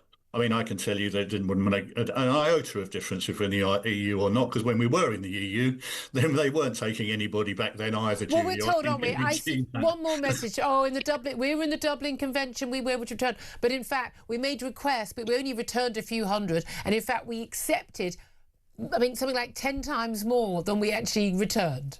Yeah, that's on the record, Julia, if anyone wants to look it up, but you're right. So they did, we never had a returns agreement when we were in the EU. The French have always played hardball with us on returns. They've not been bad on preventions of crossings. I mean, they did let us into Calais and Dunkirk. We did spend money, but we put fences around those ports to stop jumping in berth sides. We had our dog teams over there searching under the lorries. So they did do quite a bit. But hold on, isn't the problem, though? I remember when, all the talk was about the people being found in the backs of lorries. And again, how dangerous that was. I mean, people, and sneaking in and getting in the back of people's, of cars even. I mean, really terrifying stuff. And clinging onto the bottom of the trains even. But basically, we stopped that. And so they moved on to the boats. And if you stop it in one different part of France, they move to the next place. Are you ever going to stop this if there isn't the pull of people wanting to come to a country where they'll get a free house and free food and lodging?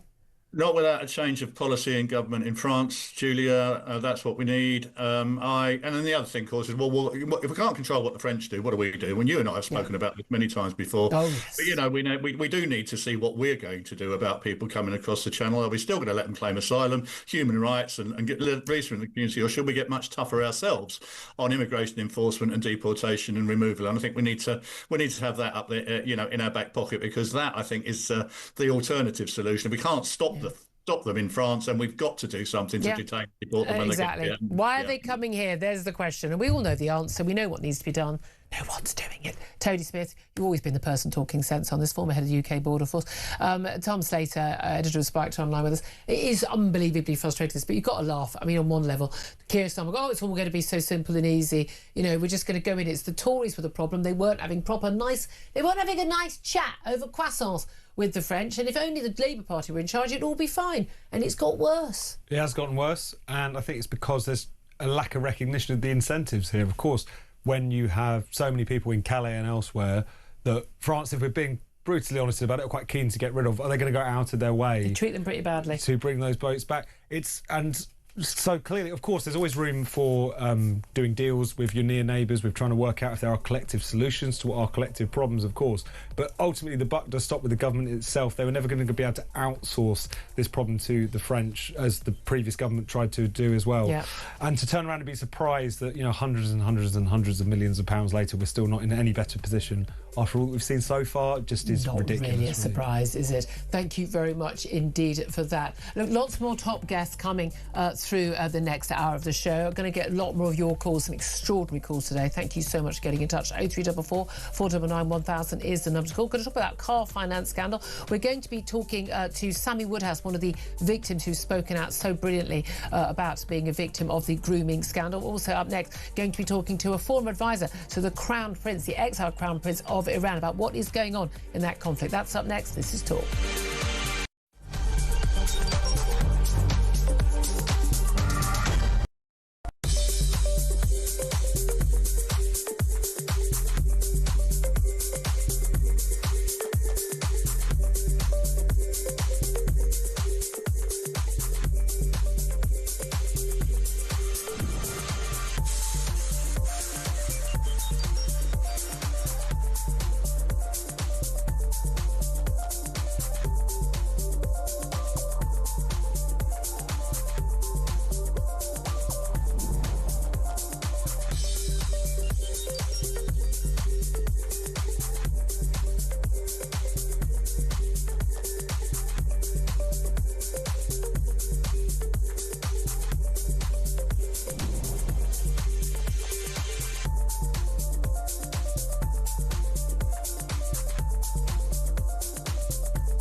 across the UK. On DAB+, on YouTube, on your mobile, and on your side. This is Talk.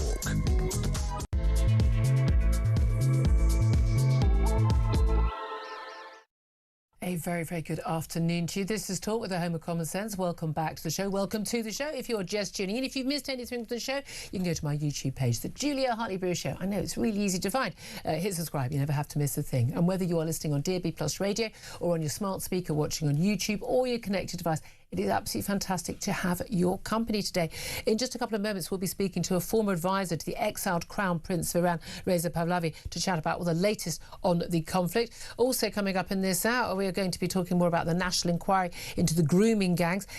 Basically, it's starting today. We've got those terms of inquiry. Extraordinary calls from you about this. An amazing number of you, have had some sort of involvement personally with either the victims or the people dealing with the victims. Subsequently, we're going to be talking to one of the victims who's been speaking out and so bravely over the years, Sammy Woodhouse.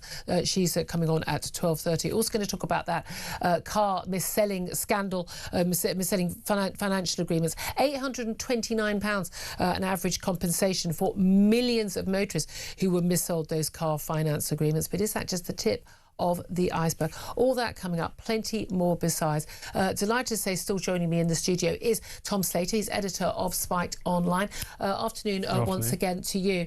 I just want to reiterate to people some of the breaking news we've got in terms of grooming gangs. Nigel Farage has been speaking at a press conference in Heathrow. He's also been talking about the reform would scrap air passenger duty if they became elected, but he's also said he has absolutely no faith that the grooming gangs inquiry will give justice for victims, being very, very clear about that.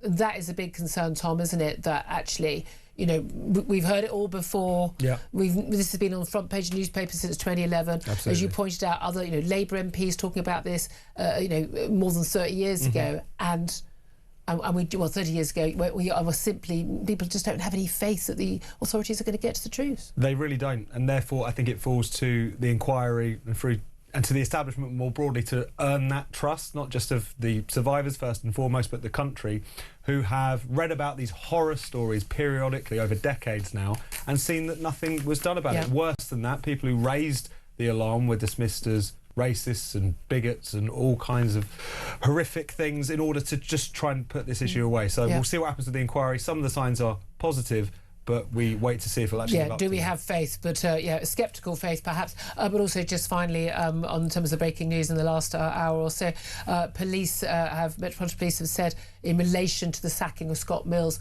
from Radio 2 earlier this week, announced yesterday, where he was questioned in 2018 over allegations of serious sexual offences against a teenage boy, that boy was aged under 16 at the time of the alleged offences between 1997 and 2000, and at that time Scott Mills would have been in his 40s. That is what the allegation is. No charges brought, no convictions certainly, but we're still waiting a statement from Scott Mills.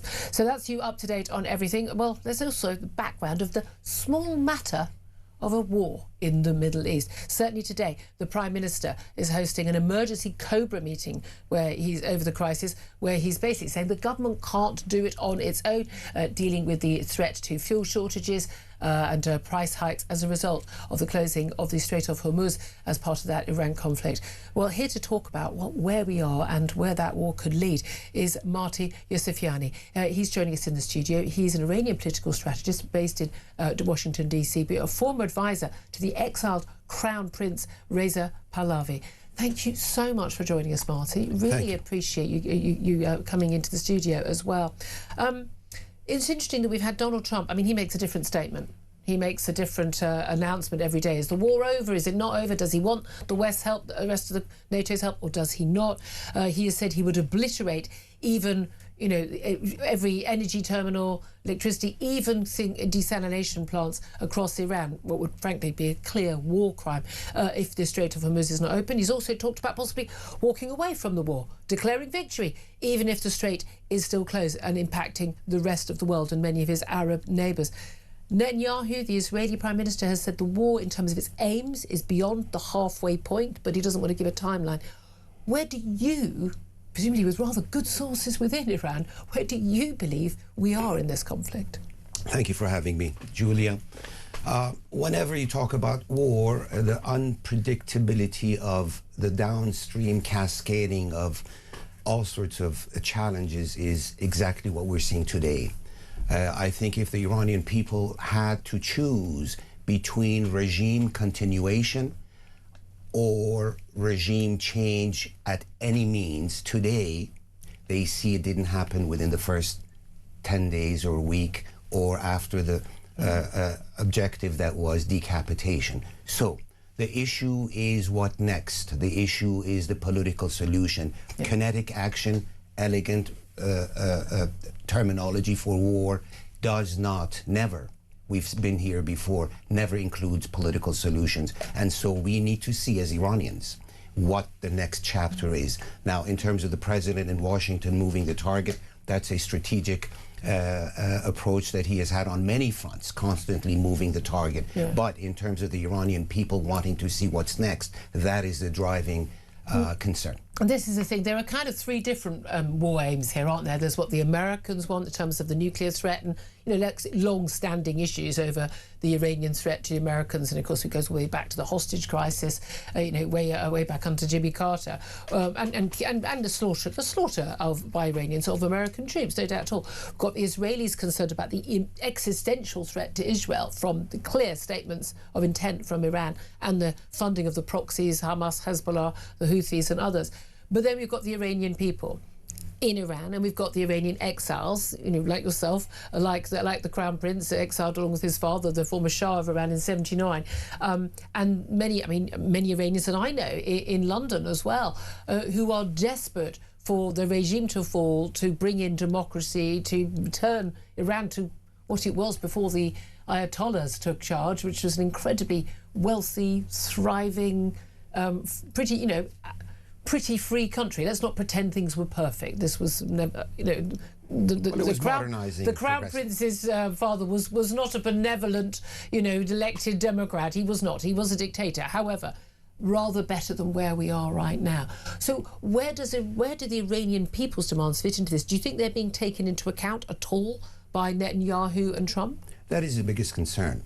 A war at this rate is not sustainable. Even taking over the Strait of Hormuz is not realistic. Can it be done? Of course, but is it sustainable? Absolutely not. And in an election year, for the American president, all of those elements that we all know are preventive. The markets, the ammunition stockpiles, the political election around the corner, the general pressure within the region because trade and commerce has stopped. But the only element here, in my view, that has not been cultivated, nurtured, offered patronage is the Iranian people inside, 92 million people, who can be mobilized not necessarily through exiled imports, but the people who actually move the needle inside the country, and that's where I think we need to have a recalibration of attention. I mean, were you disappointed, presumably your former boss, Reza Pahlavi, disappointed by the abject failure of the Americans and Donald Trump to do what he said he would do in January, which was the threat that went to Iran? If the Iranian authorities started, you know, slaughtering protesters on the streets, they would take action. They would, you know, Donald Trump, go onto the streets. You know, we're behind you. We've got your backs. America didn't have their backs. 30,000 plus. That's the latest figure we know of. It may be more.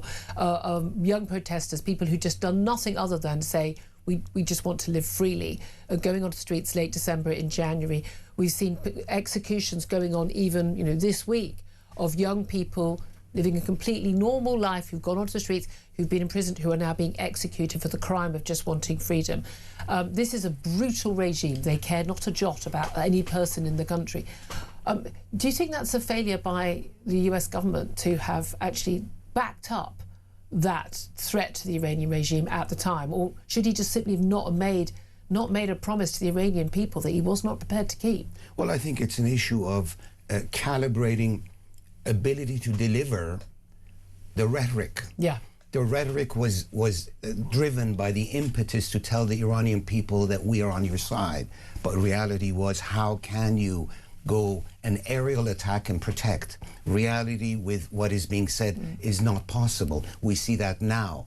The point here is when there is no signature of a crumbling infrastructure, political infrastructure. Number two, if there is no indication of a crumbling of the command and control of the security system. Number two. Number three, when there is no indication of a ready, standby, clear, viable political alternative to take over, that's when you see that the needs and demands of the streets will not match with any... And the Crown Prince is the obvious option there, but actually not very much wanted by the the political elites in either Israel or in America, but they're very, very popular among young people who make up a huge proportion of the Iranian population, who were obviously born since the 79 revolution. Why aren't people on the streets? I suppose there's an element where, Donald Trump has said, when he first made his speech from Mar-a-Lago, when he launched the war at the end of the month, last month, he said, look, I'm not after a regime change, but if you want to rise up, this is the opportunity for the Iranian people to rise up. Why have they not done that? What is stopping them from doing that? Is it the fact that they will simply be mown down by the IRGC's machine guns? That's exactly it, Julia. People need to not go too far. For 10 years, the Islamic Republic of Iran, the IRGC, the Revolutionary Guards, helped, sustained, and held up Bashar Assad in Syria by slaughtering over 500,000 to 600,000 Syrians. Who did that? It was the IRGC of the Iranian regime. They have practiced it, they have executed it, and ideologically they are committed to that. And so when we ask why don't our boys and girls go to the streets, they have. And 50,000 of them got slaughtered. You believe the number is 50,000? I mean, we literally don't know, do we? One is too many. The regime itself has said minimum of 6,000 when the President of the United States says 32,000. Whatever the number is, one too many. But the point here is, you asked why not? They are. They are. But they cannot do it alone. So what do you want? What do you want from the Americans, from the Israelis? Because again, the Israelis, what government has always made very clear, their argument is with the regime, not with the Iranian people. Same thing from the American president as well, or from other countries who have supposedly still some influence in it. What do the Iranian people want? I think as an Iranian American, proud of being both American, which gave me refuge and taught me freedom and liberty and electioneering and democracy, and as an Iranian proud inheritor of a civilization, I need to make sure that attention is given to how the civilization continues practically the day after. Political patronage and nurturing has been lacking in terms of the political enterprise in Iran. And this is about the nation building, isn't it? But of course a lot of Americans and Brits as well, I think all around the Western world, they feel that they've got their fingers burnt with Afghanistan, with Iraq, these attempts to nation build. But explain to my audience, who, if they're regulars will already know this, how different Iran is from Afghanistan and Iraq. And when people just go, oh, countries over there in the Middle East, they're all, they're all the same. They're not all the same, are they? Excellent point, Julia. You've nailed it right there. We've heard this before, that oh yes, but Iran is different. Oh yeah, but so and so is different. But the remarkable distinction here is, like it or not, 47 years, even under this regime, the Iranian people have fakely, artificially even, have practiced. Iranian communities all over the world, the Iranian people inside 92 million, when you look at them, among the best educated, fully connected with the world. When you connect with them right now digitally through social media or whatnot, you see it is a modern, it is a secular, progressive-looking street in direct contrast with the regime itself. So that is what you're investing in. These are people who want to be part of the free world, much, much different than some of our neighbors, which have never seen that before. Iran had its constitutional monarchy, constitutional revolution 100 years ago, brought constitutionalism as a value. So checks and balances, democratic values, all are good, but if they're not patronized and nurtured by the West, they will just be shut down. If you could give your best guess, and let's face it, when we're dealing with people like Donald Trump and indeed the Iranian regime, whether you can trust a single word that gets said to be true and to be meant, what's your best guess about what is going to happen over the coming days, weeks and months? I fear the collective pressures that we all have talked about, and certainly you've really developed with your audience over the months and years. The granular issue is that there will need to be a quick exit to settle this fireworks down. But I fear, as the Pottery Barn rule says, when you break it, you own it. I fear no matter how quickly we say it's done, it'll be a broken enterprise there that needs attention, and the ultimate solution is to look at the pluralistic society of Iran, make sure whatever the solution is mirrors that.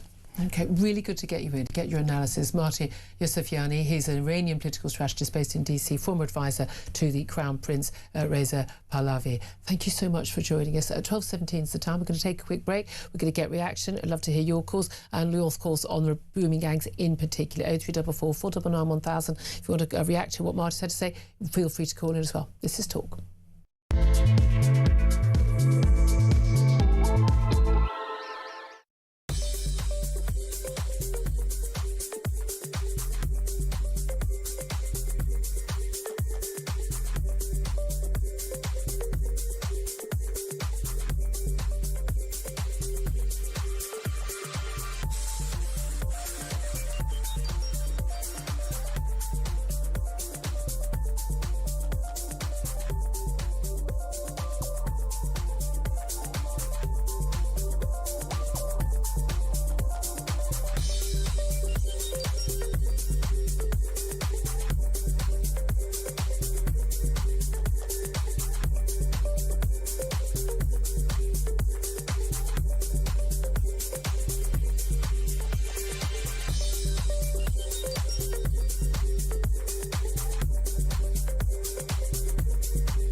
Across the UK, on DAB+, on YouTube, on your mobile, and on your side. This is Talk. Good afternoon, welcome back to the show. 12:20 is the time. Tom Slater's still with me, editor of Spiked Online. We talked very little today about the Iran conflict, but actually an awful lot of where we are in terms of economically in this, this Cobra meeting that the Prime Minister is chairing today. All of that is all coming about because of the Iran conflict. We talk about the price rises and whether or not duty needs to be slashed, inflation, everything. I mean, it's the economy, stupid, is the thing that very sensible advisor to Bill Clinton many years ago pointed out was the only thing that mattered in elections.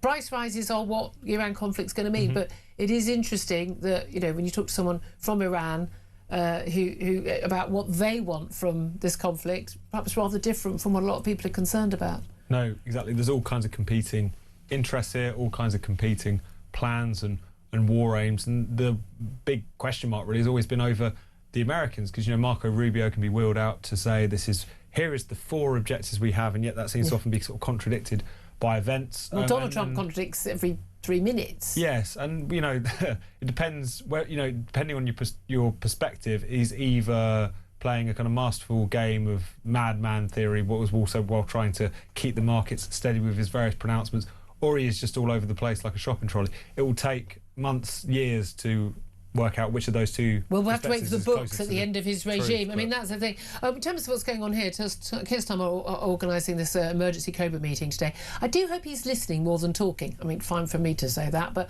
it does seem to me he hasn't got many ideas about how to deal with these things. Basically saying the government can't do it on its own, calling in big energy companies. We had a meeting the day before, the logistics people, the energy companies as well. But basically, they basically say, can you cut your prices, please?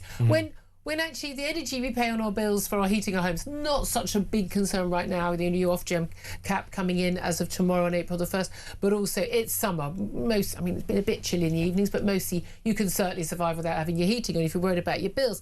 But most people can't survive without putting diesel or petrol in their cars, and diesel in particular has gone up massively.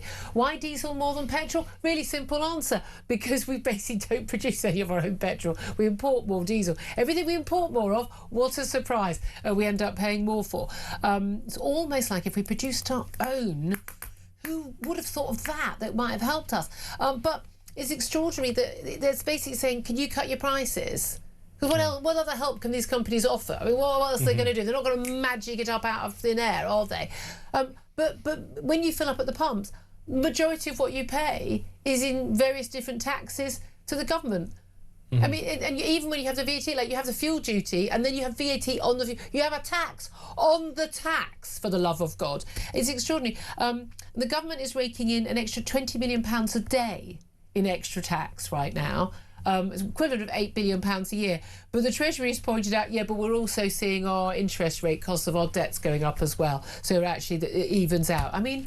And then the IMF says we're facing the biggest hit from the energy shock of any basic Western country. Why? Because of our insane net zero policies. No, we've always been much more exposed to the potential consequences of this. And I think what this meeting between Keir Starmer and various industry heads indicates is that it's not entirely clear what to do next. There's obviously things that might need to be thought about further along down the line, the kind of rationing of supply, prioritising supply for ambulances, emergency services, the sort of thing that we last saw in this country in the early 2000s with the blockades of fuel and oil refineries that took place then. But it's Keir Starmer has made abundantly clear throughout the various crises he had to deal with that he is not really a man for moments like this. And I think there's an element of flailing around and hoping someone will come up with the solution for him rather than having a plan that he can impress upon them at one of these meetings. Absolutely. Well, I mentioned in our interview with Marty Yusufiani that President Trump has been making a statement. He's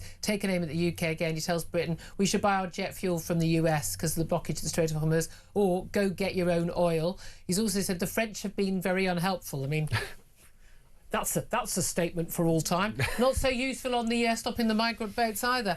He's written on Truth Social, all of those countries that can't get jet fuel because of the Strait of Hormuz, like the United Kingdom, which refused to get involved in the decapitation of Iran. I have a suggestion for you. Number one, buy from the US. We have plenty. And number two, build up some delayed courage, go to the Strait and just take it. You'll have to start learning how to fight for yourself. The USA won't be there to help you anymore, just like you weren't there for us. Iran has been essentially decimated. The hard part is done. Go get your own oil. That's a little bit worrying. I think he's woken up in a very bad mood this morning. But that is very, very worrying. It basically say the US is not going to be there for you anymore. That sounds like another threat over NATO. But then he did say, hey, Ukraine's your problem, Europe. You deal with Ukraine. Well, there is an argument back. Well, you started the war in Iran. You're the ones who've got the issue with Iran. Your problem. Yes. No, can't have it both ways. You can't have it both ways. And that's how it's played out with Hormuz, where obviously this war was launched by Israel and America, and yet the messages out of the White House have been almost it will be Europe or broadly speaking, the Allies' responsibility to keep those shipping lanes open. These things don't really... America doesn't get its oil from the Strait of Hormuz. Doesn't make any difference. Doesn't really add up. Although, that was one of the actually more benign and positive aspects of the American empire, was keeping the shipping lanes open. So if he's not willing to do that, then a lot of big questions are raised, aren't there, about what we're getting out of the deal. Absolutely. And no doubt the Prime Minister, whether he's in the Cobra meeting or not right now, will probably be notified of that statement. Right, let's go to your calls right now. 0344 499 1000 is the number to call. A lot of you getting in touch about the grooming gangs. Obviously, after we had that announcement, the National Grooming National Grooming Gang Inquiry, and we had the terms of reference, how long it will take, the money, what they're going to do. And I'd say, on the face of it, words, it looks very encouraging. But a lot of you very untrusting. Coming up at the bottom of the hour, we're going to talk to Sammy Woodhouse, who's been a prominent survivor who's spoken out about her experiences. Let's go right now, though, to the phone lines, 0344 499 1000. Sally is in West Wales. And Sally, you are also one of the, far too many survivors from the Rochdale rape gang, aren't you? Yeah, how you do there? Hello. All right. Yeah, well, I'm certainly all right. I've not had to go through what you've gone through, my darling. Yeah, mine was in 1987. I'm not really sure how much I can say on here. What do you mean? I mean, a case is ongoing in court, or? Well, I have actually got. It was Sammy Woodhouse that put me in touch with solicitors. Great. So I'm not sure how much I can say. So people are being prosecuted now. No, the solicitors are looking into it. Okay, right. So I suppose, well, without naming anybody, can you give us a broad outline of what happened to you? Well, I was a bit of a lost child when I was a teenager. Yeah. So I was walking the streets at 13 and 14. Yeah. And obviously we was interacted with quite a few different men in Rochdale. And me and my friend was two because we was best friends, so we used to go everywhere together. Yeah. And yes, we had a lot of interaction with them. We was taken into flats. Mm-hmm. We was taken into restaurants. I had a thing where one of my friends, she was locked in a flat with them, and I had to drag her out of the flat because it was a 27-year-old man that had her captured in a flat. Yeah. And when you say interactions, you mean you had sex with them? Well, one or two of them, but it wasn't so much sex. It was more blowjobs. There was a lot of blowjobs involved. Right. Okay. It could be and you were under 16. I was 14 when it started. 14, yes, I was. Yeah. And again, they know who to target, don't they? Because they target girls like you who've been failed by your family and failed by care system and teachers and you're in easy prey. That's what they called you, easy prey. I agree. Yeah, they do seem to target vulnerable girls. They tend to have a radar for girls that are a little bit lost, and obviously I was in and out of the care system as well as a child. Yeah. So yeah, they do pick their targets. Yeah. But it lasted. A lot of the abuse was around the Milkstone Road, Whitworth Road area, Tweedale Street. Because the children's home that I was in was around the corner from there. So it was kind of almost happening in plain sight. Did you report? I mean, I think you told my producer that you were raped. And raped at knife point. I was 16. I was picked up outside a pizza parlour. Outside a taxi rank. Mm-hmm. Because I'd gone to get pizza and I'd been picked up from there by two of them, and I know their names, I know who they are. Mm-hmm. And I was dragged to a flat in Failinge. And obviously, I don't want to go into the details, but yeah, it was quite horrific. And obviously, they put a blade to my throat. Oh my God! And obviously, you don't report it because there's a lot of stigma around teenage girls hanging around with Pakistani boys or Pakistani men. You and the stigma was on you rather than them. And so you didn't report it. And is this so solicitors are looking into it now? Do you think that people knew, though? Do you think that people in Australia, do you think your teachers knew? Do you think the people in the care system, you were in and out of care, do you think they knew? The teachers, because I didn't go to school. I was a bit of a naughty one. I never attended school. No, you weren't naughty. You were failed. You weren't naughty. You were a kid. I wagged school a lot. Yeah, I wagged school a lot. But no, I know there was. I don't want to go into detail, but there was a serious attack, and I was told to just get a bath and be quiet. But it's not because they was trying to silence me. It's because they knew no one would believe me, and it wasn't. There was no point going to the police. No one would believe me because they'd give you a reputation of, they'd call you a dirty white whore. That's how they'd refer to you. Yeah. And then obviously they would tell us that white men are dirty because they're not circumcised. And I learned that at 14 about circumcision. And obviously I shouldn't know that at 14. No, yeah, exactly.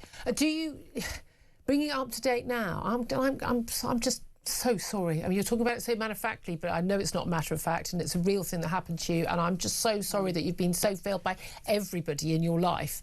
But in terms of this inquiry now, do you have any faith that we're going to get to the bottom of this? Do you have any faith in the criminal justice system that the men who did this to you are going to face justice? Sally? Oh, no, we've just lost Sally's line. I do apologise. Sally, I hope you're still listening. We're going to keep fighting for you. We do our best here, we really do. And I know our guest, Sammy Woodhouse, is going to speak to a couple of minutes as well. I'm just going to take one more call very quickly. Greg is in Edinburgh. Greg, what do you want to say? Yeah, good morning, Julia. Afternoon, yeah. Just like I think that actually the inquiry is a waste of time. It's superfluous. What we know is there are criminal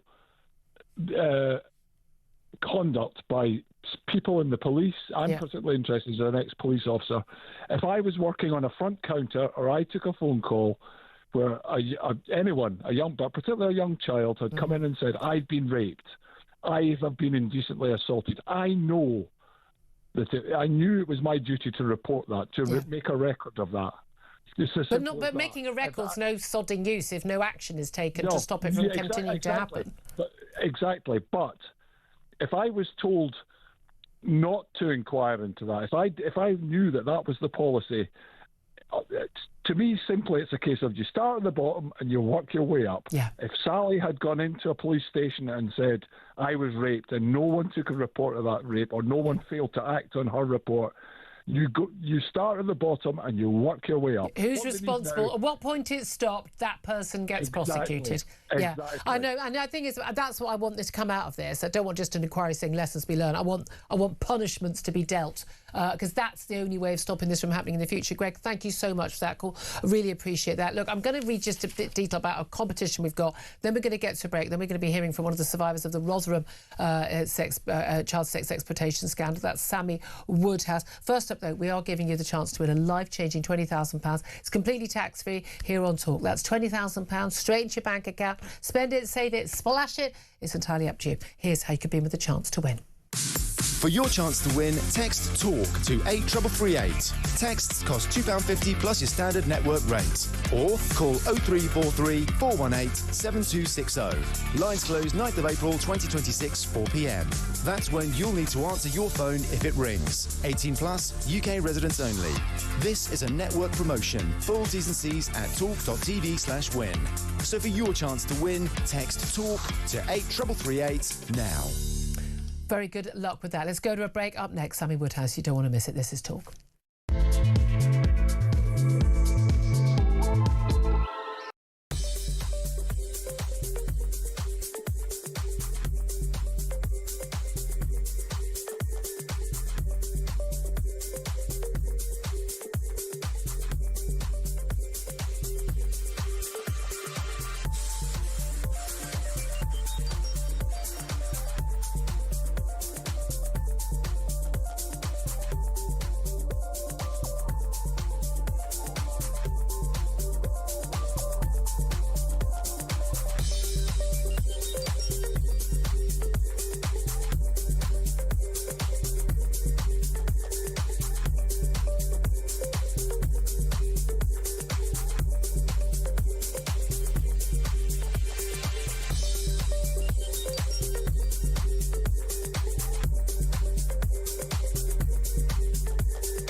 Across the UK, on DAB+, on YouTube, on your mobile, and on your side.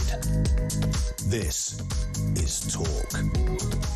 Good afternoon. Welcome back to the show. This is Talk, the Home of Common Sense. Thank you very much indeed for joining us. 12:36 is the time. Well, about 3 hours ago, we finally had the terms of reference of the Grooming Gang National Inquiry published by the chair, Baroness Anne Longfield. She's a former Children's Commissioner. She made a promise in her very first statement since being appointed back in December, some 11 months after the Prime Minister, remember, said that anyone calling for a full national inquiry was just jumping on a far-right bandwagon. Well, eventually he did jump on that bandwagon, apparently, but he said the inquiry will not flinch from uncomfortable truths. There is a national inquiry. There are also going to be separate local inquiries, rolling reports. They're going to give information to the NCA who investigate serious incidents of organised crime and will look into failures in particular of the police and other institutions. She said they are going to look into police forces, local authorities and others who failed to protect children, not turned a blind eye, and did more than that, actually, sometimes, in some cases, allegations of them getting involved. And they're also going to look into, she says, whether the ethnicity, culture or religion of either perpetrators or victims influenced patterns of offending and whether these factors shaped the institutional response. She says they will not flinch from those uncomfortable truths. Well, what do you make of that? You've been getting in touch, extraordinary calls, but I'm very, very pleased to be speaking to my next guest now. Sammy Woodhouse is one of the survivors of the Rotherham child sexual exploitation scandal. She exposed it with the Times way back in 2013. She has ever since then been an activist. She became lead on the rape gang inquiry set up by the MP Rupert Lowe last year. Sammy Woodhouse, I'm very grateful for you joining us. Good afternoon to you. Afternoon, Julia. Right. I pose the first question, just big picture. You've heard the terms of reference. I'm sure you've read it in full detail. You keep totally abreast of all the details on this. Do you trust that this chair, Anne Longfield, and the terms of the reference of this inquiry are going to get to the bottom of this and is going to actually change anything? I personally don't think that Anne Longfield should chair it. I know there's been a big debate on who, because, you know, let's be honest, every service throughout our country has been involved in some way or failing or being corrupt. I think for me, I don't have any faith in this inquiry because it's not going to cover enough. Now, they're focusing on 5 locations. We should be looking at every single town and city around the UK. Now, people are trying to pass this off as though it's a northern problem, you know, and it's only happening in places such as Rotherham and Rochdale. Yeah. I can promise you now it is happening in every town and city around the UK. Well, we know at least 50, I'd like to see at least 50 have been identified, although, of course, we've got Sadiq Khan, the London Mayor, insisting it's not happening in London. Well, there's been a lot more than 50 identified. I mean, even on our own inquiry, we've probably done about 4 times more than that now. But yeah, exactly.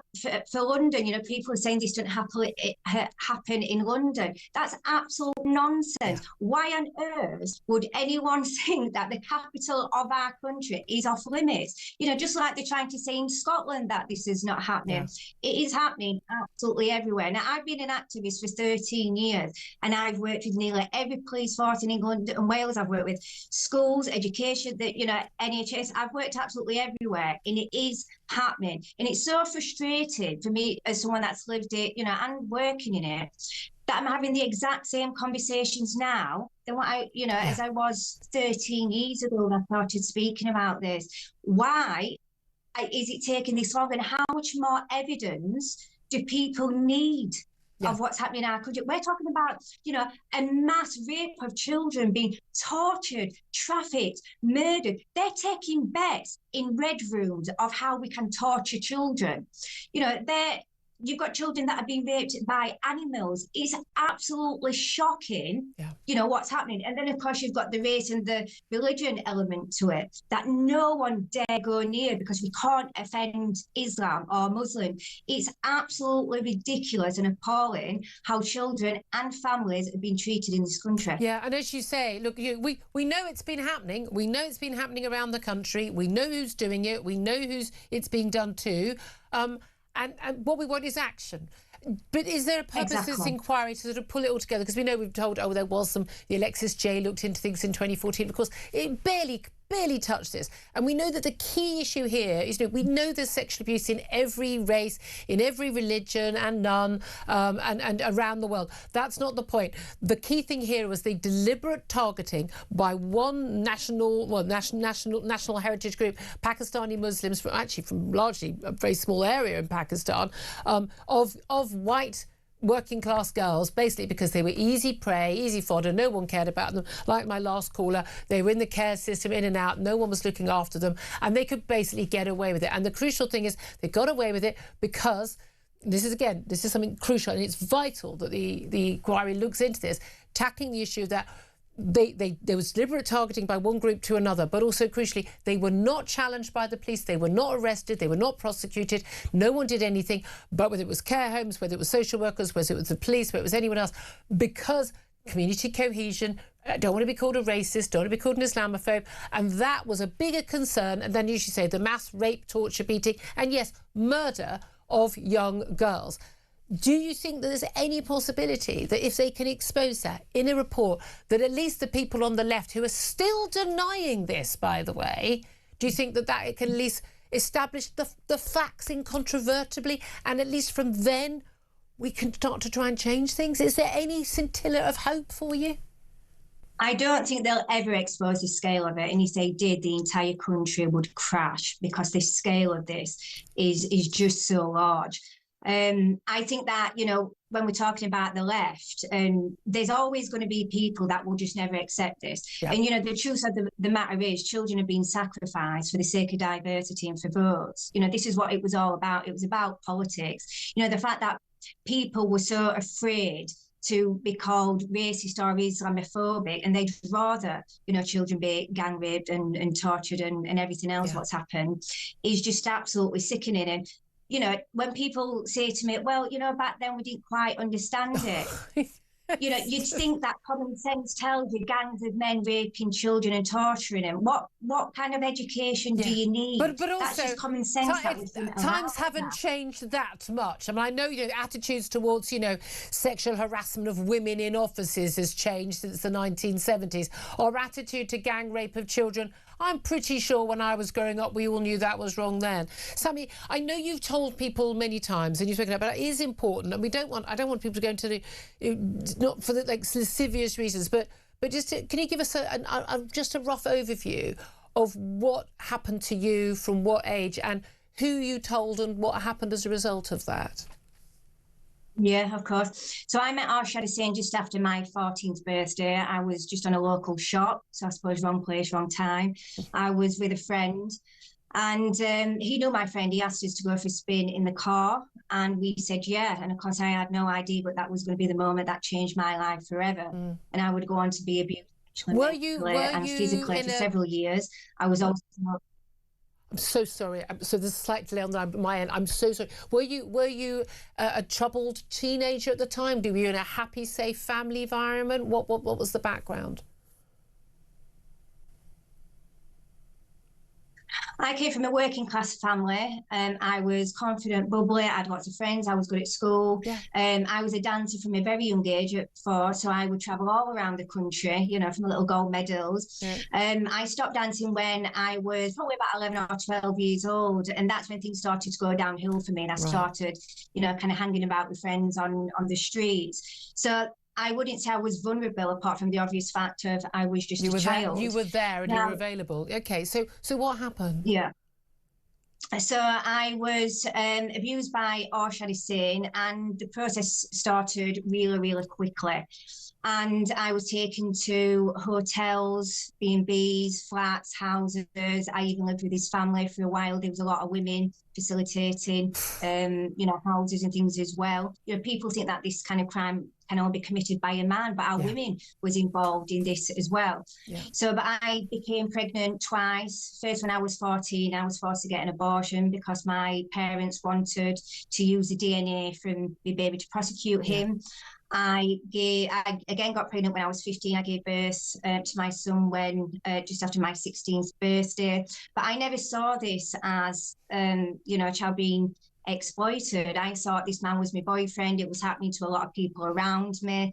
A lot of people thought that it was okay, but, my parents, my family, they, was reporting this. Yeah. The police saw this as that I was making a lifestyle choice. I got viewed as a packy shagger, his mistress. Oh. My father was threatened. My father was collecting evidence, including my diary, and, lots more things that got destroyed.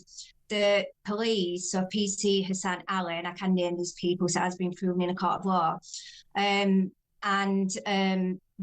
went on to be a Labour politician called Jahangir Akhtar. So he was a relative of my rapist, and he went on to be the deputy leader of Rotherham Council. So they made a no prosecution deal with him, and this is how I exposed Rotherham. Yeah. So they said to him on one occasion when I've been abducted, if you bring her over to the petrol station and hand her over, we won't prosecute you. So that's what he did. So I got dropped off, and he was allowed to go on his way to further abuse me, to further abuse lots more children. There was also another occasion when a property got raided and I was caught half naked in bed with him.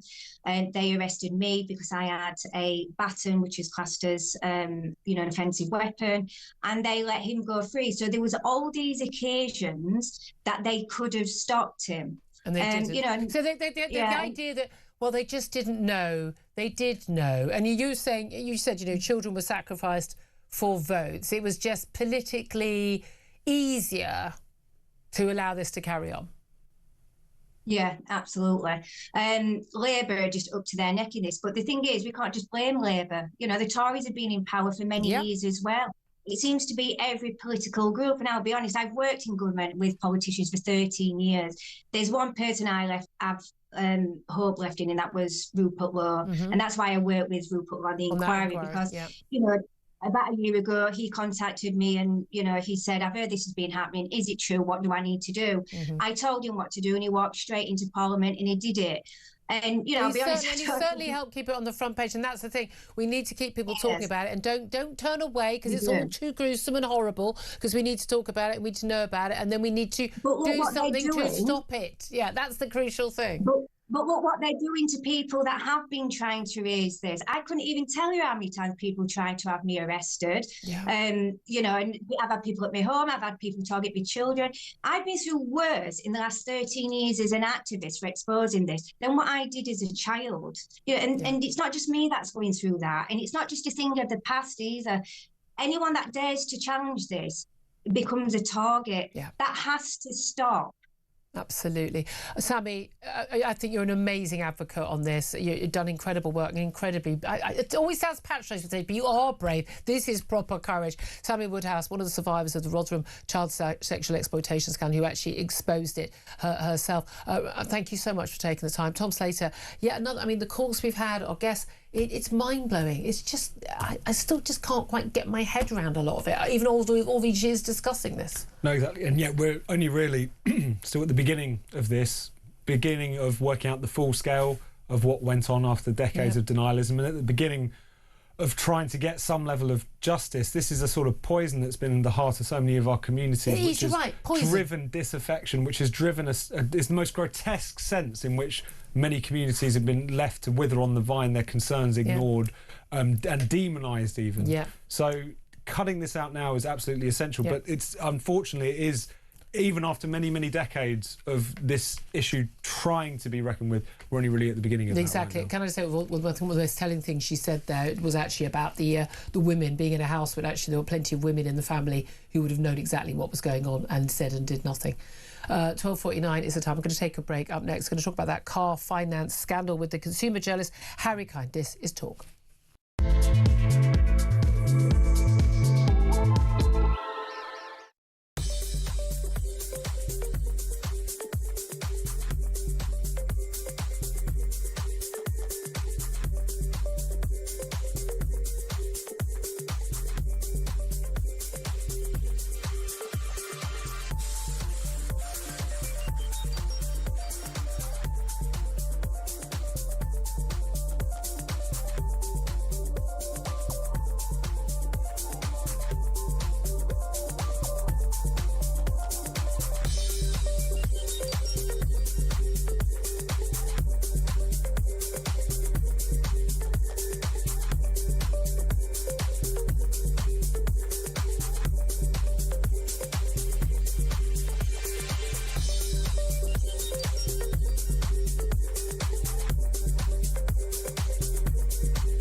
across the UK.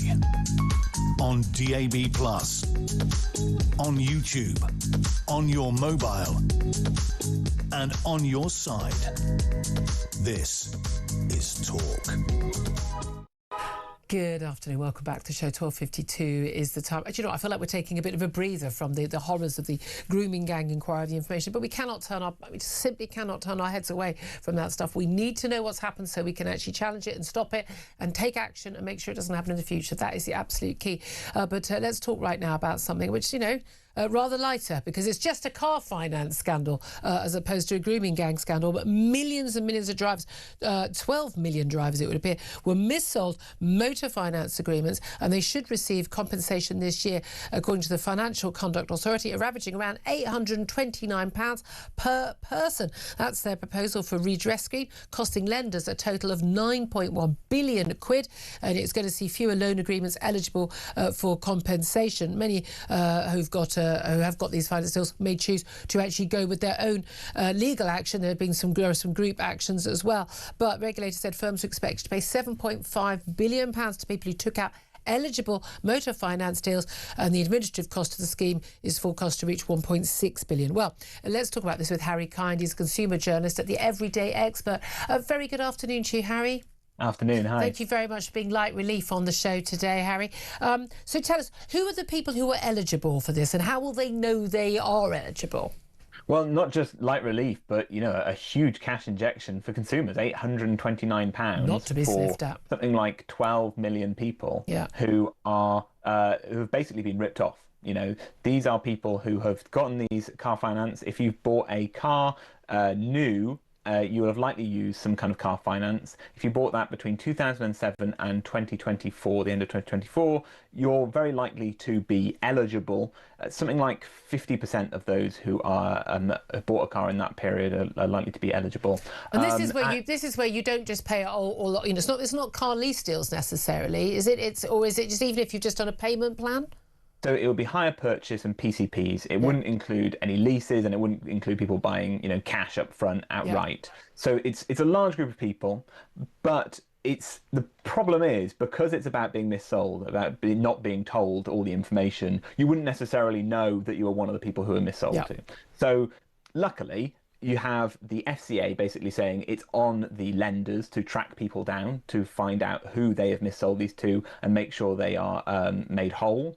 And it's very easy for anyone to make a claim, even if they aren't sure either way. You can just find out who you borrowed that money from, write a letter through one of the templates online. Martin Lewis at Money Saving Expert, he's got a very good one. And you can go through that, put that in, and they'll tell you. They'll look up the results, because lots of us, let's face it, if you bought a car back in 2010, you've probably not got a record of that, or you've moved house, you just don't have a record of it anymore. The paperwork went in the bin when you moved, and you haven't got it. But that record is kept somewhere. These companies are required to have it. Here's the thing, though: have these companies got a spare £9 billion between them? Yes, fortunately. So this is, because they were making money off everyone. So this is the money that we've been giving them over the last few years. And if anything, a lot of experts would say it's less than the total money that we've been giving them. So this isn't, a one-for-one. They will still come out of this with a profit. However, this is going to be a big hit. Lloyds have said they've put aside a few billion to have to pay for this. And yet with all of that, in the 2 weeks after the Supreme Court judgment, which kind of started all of this, stocks went up. The share value of these companies rose. Because it was less than they thought they might have to pay. But here's the thing, if they're still... really, companies like this should be forced out of business if they don't. How were people missold, though? What was the information that the company knew, or the deal that the company had, which most people wouldn't have been aware of or were not properly told about, that was so unfair? The majority of these cases are where a salesperson or a dealership had an arrangement where if you gave someone a higher interest rate on their loan, then some of that would be given to the dealer as a commission. And that was in place, and you weren't aware of it. So you paid more, someone else benefited, you didn't tell you they were on commission and they're giving you advice, as they're required to do. And then you vote. So if you get your £829, and bearing in mind some people would be more, some people less, depending on what car they had to deal with, are they going to be in pocket for all the extra money they paid? Or are they still going to be out of pocket, some of them? So some people potentially will lose out. Some people may well, gain a little bit more. What the FCA have done is said, do you know what? We're going to keep this simple, because by keeping it simple, we're going to hit as many people as possible and get. Yeah, but this, I've got to be honest with you, this doesn't sit right with me, because quite clearly there needs to be an extra cost, and a huge extra cost to the companies that did this as a punishment. Yeah, and I do think there's a battle here between the perfect being the enemy of the good and not having a situation where we have the PPI kind of scandal, where we did see a lot of people making money off the back of it. And that would be the worst kind of option, would be that a load of people don't get what they needed. There's a whole industry that kind of crops up that makes a lot of money. Yeah. Some people lose out. In this way, at least a lot of money gets to people. I'm sure there are some car finance companies who will be feeling the pressure from this. And hopefully it does put pressure on, agencies, different companies to not exercise this kind of bad behaviour. I would suggest that if you're not allowed to do that you're deceiving people, that actually that's fraud, and therefore people should be prosecuted and sent to prison. But I'm old-fashioned like that. I find that tends to motivate people rather more than having to pay back some money that they've already made money on. What do they care? Harry Kind, consumer journalist, everyday expert, thank you so much for explaining that to us. Tom Slater, editor of Spiked Online. I mean, the reality is, we were talking about millions of people in this country, and also people who've taken out this sort of finance are more like people who really, really need that 800 quid. Yeah, no, absolutely. But there's one scandal like this over another, isn't it? Payment protection insurance, car finance insurance. No one ever seems to get punished. No one ever seems to get punished. And also you get these kind of almost ambulance-chasing industries pop up in their wake. It's all quite a grubby business, and also ends up with the taxpayer foot. Yeah, and you go online and it'll be like, no, that's the first sponsored advert online, and actually you're paying when it's a service for free to get that information about whether or not you are actually eligible for any of the payout. Again, I just think they need to be punished financially, to double what they made from it, because otherwise they'll just go, oh, we'll just assume we can get away with this, and if we can't, don't worry, we won't have lost any money. There's no disincentive.